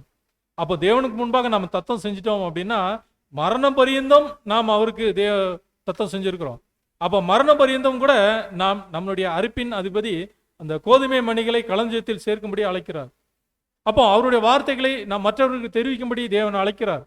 நம்மளுடைய அதிபதி கர்த்தர் இயேசு சத்திய வெளிச்சத்தை இரண்டாம் வருகையில் வந்து அவருடைய சத்திய வெளிச்சத்தை நமக்கு தந்து இதை மற்றவர்களுக்கு நீங்கள் கொடுக்கும்படி, மற்றவர்களுக்கு அந்த சத்திய ஆகாரத்தை கொடுக்கும்படி அழைக்கிறார். அப்போ நாம அதை பெற்றுக்கொள்ள வேண்டும். அடுத்ததாக அடுத்த பேராகிராஃப், காலம் குறுகியதா இருக்கும்போது உலக காரியங்களும் உல்லாச வாழ்க்கைக்கும் செலவிட நமக்கு நேரம் உண்டா? இந்த கேள்வியை நம்ம கேட்டு பார்க்கணும். காலம் கடைசி அப்படிங்கிறது நிறைய சப்ஜெக்ட்ல நம்ம கேட்டிருக்கிறோம், நமக்கு எல்லாத்துக்குமே தெரியும், நல்ல தெரிஞ்ச விஷயங்கள் தான். ஆனால் கடைசி காலம் ஆச்சுது, இன்னும் கொஞ்சம் தான் நேரம் இருக்குது அப்படிங்கிறது நமக்கு தெரிஞ்சிருச்சு. அப்படி தெரிஞ்சதுக்கு பிற்பாடு நாம் எப்படி இருக்கிறோம்? உலக காரியத்துக்கும் உல்லாச வாழ்க்கைக்கும் செலவிட நமக்கு நேரம் உண்டா அப்படின்னா அதுக்கெல்லாம் நேரமே இல்லை நமக்கு. ஏன்னா இருக்கிறதே கொஞ்ச நேரம் தான். அந்த கொஞ்ச நேரத்தில் தேவனுடைய காரியத்தை செய்வதற்கே நமக்கு நேரம் பத்தாது. அப்படி இருக்கும்போது நம்ம உலக வாழ்வுக்காக, ஆடம்பர வாழ்வுக்காக, உல்லாச வாழ்வுக்காக, உலகத்துக்கு ஒத்த வேஷம் தரிப்பதுக்காக, உலகத்து காரியத்துக்காக நம்ம நேரத்தை எப்படி ஒதுக்குறது? அதுக்காக நமக்கு நேரமே இல்லை. 2வது பாயிண்ட் வாசிங்க. இவைகளில் நாம் சிறிதும் விருப்பம் காட்டாமல் நம் பாதையை நோக்கி முன்னேறி தேவ ஊழியத்தில் அதிகமாக ஈடுபடவே பிரயாசப்பட வேண்டும். இதன் மூலமாக மட்டுமே உத்தமமும் உண்மையும் உள்ள ஊழியக்காரனே என்று எஜமானால் அழைக்கப்பட சிறந்த பாத்திரராக இருப்போம். அப்போ பாருங்க அன்புக்குரியவர்களே, பார்க்கும்போது கொஞ்ச நாள் தான் இருக்குது. அப்படி இருக்கும்போது உலக காரியத்துக்கு செலவிடுறதுக்கான நேரம் நமக்கு உண்டா அப்படின்னா நமக்கு அப்படி ஒரு டைம் இல்லை. அப்போ நாம் நம்மை தேவனுக்கு முன்பாக உத்தமனாக நிலைநிறுத்தணும் அப்படின்னா இவைகளில் நாம் சிறிதும் விருப்பம் காட்டாமல், இவைகளில் அப்படின்னா உலக காரியங்கள்ல. அப்போ கொஞ்ச நாள் தான் இருக்குது, அதனால உலக காரியத்தில் நான் விருப்பம் காட்டாதபடிக்கு நம்மளுடைய பாதை என்ன அப்படிங்கிறத உணர்ந்தவர்களாக நம்மளுடைய பாதையை நோக்கி பயணிக்கணும். வேறு பாதையில் போயிடக்கூடாது. அந்த போர் ஜேவனுக்குரிய அந்த அணிவகுப்பை விட்டு மாற்று பாதைக்கு போயிடக்கூடாது. சரியான பாதையை நாம் தேர்ந்தெடுத்து அந்த பாதையை நோக்கி முன்னேறி தேவ ஊழியத்தில் அதிகமாக ஈடுபடுவதற்கே பிரயாசப்பட வேண்டும். அப்போ மற்ற காரியங்களுக்கு நம்ம நேரத்தை செலவிடுவதை விட அதிகமாக தேவனுடைய காரியத்துக்கு செலவிடுவதே நாம் அதிகமான நேரத்தை ஒதுக்கக்கூடியவர்களாக நாம் இருக்க வேண்டும் பிரியமானவர்களே. அப்படி இருந்தால் மட்டுமே தான் நம்மை உண்மையும் உத்தமமும் உள்ள ஊழியக்காரனாக தேவனுக்கு முன்பாக நம்மை நிலைநிறுத்த முடியும். அடுத்து கடைசி பாயிண்ட், இதன் மூலமாக மட்டுமே உத்தமம் உண்மையுமுள்ள ஊழியக்காரனை என்று எஜமானால் அழைக்கப்பட சிறந்த பாத்திரனாக இருப்போம் அப்படிங்கிறார். அப்போ பாருங்க, இப்படியெல்லாம் நம்ம இருந்தால் மட்டுமே உலகத்துக்கு ஒத்த வேஷம் தெரிக்காதபடிக்கு, உலக காரியங்களுக்கு அதிக நேரத்தை செலவிடாதபடிக்கு, தேவனுடைய ஊழியத்துக்கு நேரத்தை செலவிட்டு தேவனுக்கு இசைவாக நடந்து தேவ சத்திய வார்த்தைகளுக்கு அதிகமாக நேரம் கொடுத்து சத்திய வார்த்தைகளோடு நம்ம பழகி சத்திய வெளிச்சத்தை பெற்றுக்கொண்டு தேவனுக்கு பிரியமானபடி நாம் தொடர்ந்து ஜீவிச்சா மட்டுமே தான் எப்படி அங்கே நமக்கு அழைப்பு கிடைக்கும் அப்படின்னா உண்மையும் உத்தமம் உள்ள ஊழியக்காரனே என்று சொல்லி அந்த ஒரு அழைப்பு கிடைக்கும். அப்போ பாருங்க, இந்த ஒரு அழைப்புக்காக தான் நாம் உடன்படிக்கை செஞ்சிருக்கின்றோம். நாம் என்றைக்கு நாம் இந்த ஒரு அடிப்படை சத்தியங்களை கேட்டு என்றைக்கு தேவனோடு நல் மனசாட்சியின் உடன்படிக்கை செஞ்சோமோ அன்றைக்கே நம்ம உலகத்துக்கு மறிச்சிட்டோம் அப்படிங்கிறத நாம் புரியணும். உலகத்துக்கு மறித்த நாம் இனி அந்த உலகத்தை நினைச்சு பார்க்கக்கூடாது. நாளைய தினத்தை குறித்து நம்ம யோசிச்சே பார்க்கக்கூடாது. நாளை காரியங்கள், அடுத்த காரியங்கள் எப்படி செய்யறது நம்ம யோசிக்க கூடாது. இன்றைக்குரிய காரியங்கள் என்ன, இன்றைக்கு தேவன் எனக்கு என்ன தாளந்து தந்திருக்கின்றார், இந்த தாளந்தை இன்றைக்கு கிடைத்திருக்கின்ற தேவன் தந்திருக்கின்ற இந்த நேரத்தை நான் தேவனுக்கு பிரியமானபடி நான் செலவு செய்கிறேனா, என்னுடைய விருப்பம் எந்த பொருள் மீது, யார் மீது இருக்குது, நான் எப்படிப்பட்ட ஒரு விருப்பம் உடையவனாக இருக்கிறேன், சத்திய வசனத்தின் மீது பிரியப்படுகிறேனா, சத்திய வசனத்தின் மீது வாஞ்சி உள்ளவனா இருக்கிறேனா, அல்லது உலக ஆடம்பரத்தின் மீது பிரியப்படுகிறவனா இருக்கிறேனா, நம்மை நாமே கேள்வி கேட்டு பார்க்கணும். அப்படி கேள்வி கேட்டு எல்லா விதத்திலையும் உலக காரியங்களுக்கு நாம் அதிகமான நேரத்தை செலவிடாதபடிக்கு தேவனுக்கு பிரியமான காரியத்துக்கு, தேவனுடைய ஊழியத்துக்கு நாம் நேரத்தை செலவு செய்து நம்மை அப்படி கடந்து செல்லும் போது, அப்போ தேவனுடைய வார்த்தைகளுக்கு அதிகமாக நேரத்தை செலவிடும் போது என்ன நடக்கும் அப்படின்னா நம்ம எதை அதிகமாக கேட்குறோமோ அதுதான் நம்மளுடைய சிந்தனைகள் ஓடும். இப்போ ஏதாவது ஒரு உலக பிரகாரமான ஒரு காரியங்களை, உலக பிரகாரமான ஒரு வார்த்தைகளை, ஒரு கதைகளை, ஒரு ஸ்டோரியை நம்ம அதிகமாக கேட்டுட்டு இருந்தோம் அப்படின்னா நம்ம சும்மா இருக்கும்போது கூட நம்மளோட சிந்தனைக்குள் அது ஓடும். ஆனால் சத்திய வார்த்தைகளை அதிகமாக நாம் கவனிக்கிறவர்களாக இங்கே மட்டும் கேட்குறதா இல்லாதபடிக்கு நமக்கு எப்பப்போ நேரம் கிடைக்குதோ, 1.5 மணி நேரம் உட்காந்து முழுமையான சப்ஜெக்டை கேட்கணும்னு அவசியம் இல்லை. கொஞ்ச நேரம் டைம் கிடைச்சா கூட ஏதாவது ஒரு சின்ன ஒரு சப்ஜெக்டை நம்ம போட்டு பார்த்து முழுமையாக கேட்காட்டா கூட கொஞ்சம் தள்ளி விட்டு ஏதாவது ஒரு பாயிண்ட் நமக்கு இருக்குதா, தேவன் இந்த ஒரு வார்த்தையோடு என்னோடு என்ன பேச விரும்புகிறார், அதை நம்ம கேட்குறோமா? அல்லது ஏதாவது ஒரு சத்திய வார்த்தை வருது, ஒரு மெசேஜ் வருது, அந்த மெசேஜை பார்த்து இதில் தேவனுடைய வெளிச்சம் நமக்கு என்ன கிடைக்குது, ஒரு எச்சரிப்பு நமக்கு கிடைக்குதா, நம்ம யோசிக்கிறோமா? இப்படி நாம் செய்யக்கூடிய ஒவ்வொரு விதத்திலையும் ஒவ்வொரு வேலைகளிலுமே நம்மளோட சிந்தனைகள் எப்படிப்பட்டதாக இருக்கணும் அப்படின்னா, அதில் நான் தேவனுக்கு முன்பாக உண்மையும் உத்தமனும் உள்ள ஒரு ஊழியக்காரனாக இருக்கிறேனா, உண்மையாக நான் கடந்து செல்கிறேனா, உண்மையாக தேவனுக்கு பிரியமானபடி வாழ்கிறேனா என்று சொல்லி ஒவ்வொரு நாளும் நம்மை நாமே கேள்வி கேட்டுக்கிட்டே வாழணும். இப்படியாக நாம் தொடர்ந்து வாழும்போது நம்மை கடைசியாக நம்மை எப்படி அழைக்கிறாரு அப்படின்னா, உண்மையும் உத்தமமுள்ள ஊழியக்காரன், உத்தமமும் உண்மையுமுள்ள ஊழியக்காரனே என்று எஜமானால் அழைக்கப்பட பாத்திரவான்களாக, சிறந்த பாத்திரவான்களாக இருப்போம் என்று சொல்லி சகோதரர் சொல்றார். அப்போ பிரியமானவர்களே, நம்மளுடைய தலைப்பு நம்மை தேவனுக்கு முன்பாக உத்தமனாக நிலைநிறுத்திக் கொள்வது. அப்போ தேவனுக்கு முன்பாக நம்மை உத்தமனாக நிலைநிறுத்தணும் அப்படின்னா, நான் வாரத்தில் ஒரு நாள் மட்டும் அவருடைய வார்த்தைகளை கேட்டால் பத்தாது, அல்லது டெய்லி பைபிளில் ஒரு அதிகாரம் வாசிட்டேன் பத்தாது. அந்த வார்த்தைகள் இன்றைக்கு என்னோடு என்ன பேசுகிறது, ஒரு சின்ன மெசேஜில் பார்த்தா கூட அந்த மெசேஜில் தேவனுடைய வார்த்தைகள் என்னோடு ஏதாவது பேசுதா, நான் செய்யக்கூடிய தவறுகள் ஏதாவது சுட்டி காட்டுதா, அப்படி சுட்டி காட்டுது அப்படின்னா, அந்த சிறு தவறு, சிறிய புளிப்பு என்கிட்ட இருக்குது அப்படின்னா, இன்றைக்கு அதை நான் அந்த தவறு செஞ்சிருக்கிறேன் அப்படின்னா அதை நான் வெளியேற்றுக்கிறேனா, இல்லை அது என்கிட்டே இருக்கணும் அப்படின்னு சொல்லி நான் விரும்புகிறேனா என்று சொல்லி நம்மை நாமே நிதானித்து பார்க்கணும். அப்படி நிதானித்து பார்க்கிறவர்களாக நாம் கடந்து செல்லும்போது அந்த ஒரு உண்மையும் உத்தமுள்ள ஊழியக்காரனாக நம்மை பாதுகாத்துக் கொள்ள முடியும். ஸோ அதுக்கான ஒரு தலைப்புகளாக இன்றைக்கு தேவனுடைய வார்த்தைகளை நாம் கேட்டோம். அப்போ தேவனுக்கு முன்பாக நாம் நம்மை உண்மையும் உத்தமனாக நிலைநிறுத்தும்படி ஜாக்கிரதையாக இருக்கணும் அப்படின்னா 5 விதமான காரியங்களை பார்த்தோம். முதலாவது, வசனத்தில் பழக்கமுள்ளவர்களாக இருக்க வேண்டும் என்று சொல்லி பார்த்தோம். அப்போ வசனத்தை வெறுமனே வாசிக்காதபடி இந்த வசனத்தில் பழகி பார்க்கும்போது அந்த வசனத்தை நம்மோடு ஒப்பிட்டு பார்க்கணும். பழகி பார்க்கறது அப்படின்னா ஒப்பிட்டு பார்க்கணும். இந்த வசனத்தின்படி நான் இருக்கிறேனா, நான் செய்யக்கூடிய இந்த காரியம் இந்த வசனத்துக்கு இசைவாக இருக்குதா, நம்ம ஒப்பிட்டு பார்க்கணும் என்று சொல்லி பார்த்தோம். இரண்டாவதாக, முற்பதாக்கிலே காட்டிலும் தெளிவான வெளிச்சத்தை பெற்றுக்கொள்ள வேண்டும். அப்போ சத்திய வெளிச்சம் ஏற்கனவே 1874 வர ஆரம்பிச்சிருச்சு. இன்றைக்கு நிறைய வெளிச்சங்கள் வந்துருச்சு, தொடர்ந்து வெளிச்சங்கள் இன்னும் வந்துக்கிட்டே இருக்குது. ஆனால் நான் எந்த அளவுக்கு பெற்றிருக்கிறேன் என்று சொல்லி நம்ம நிதானிச்சு பார்க்கணும்.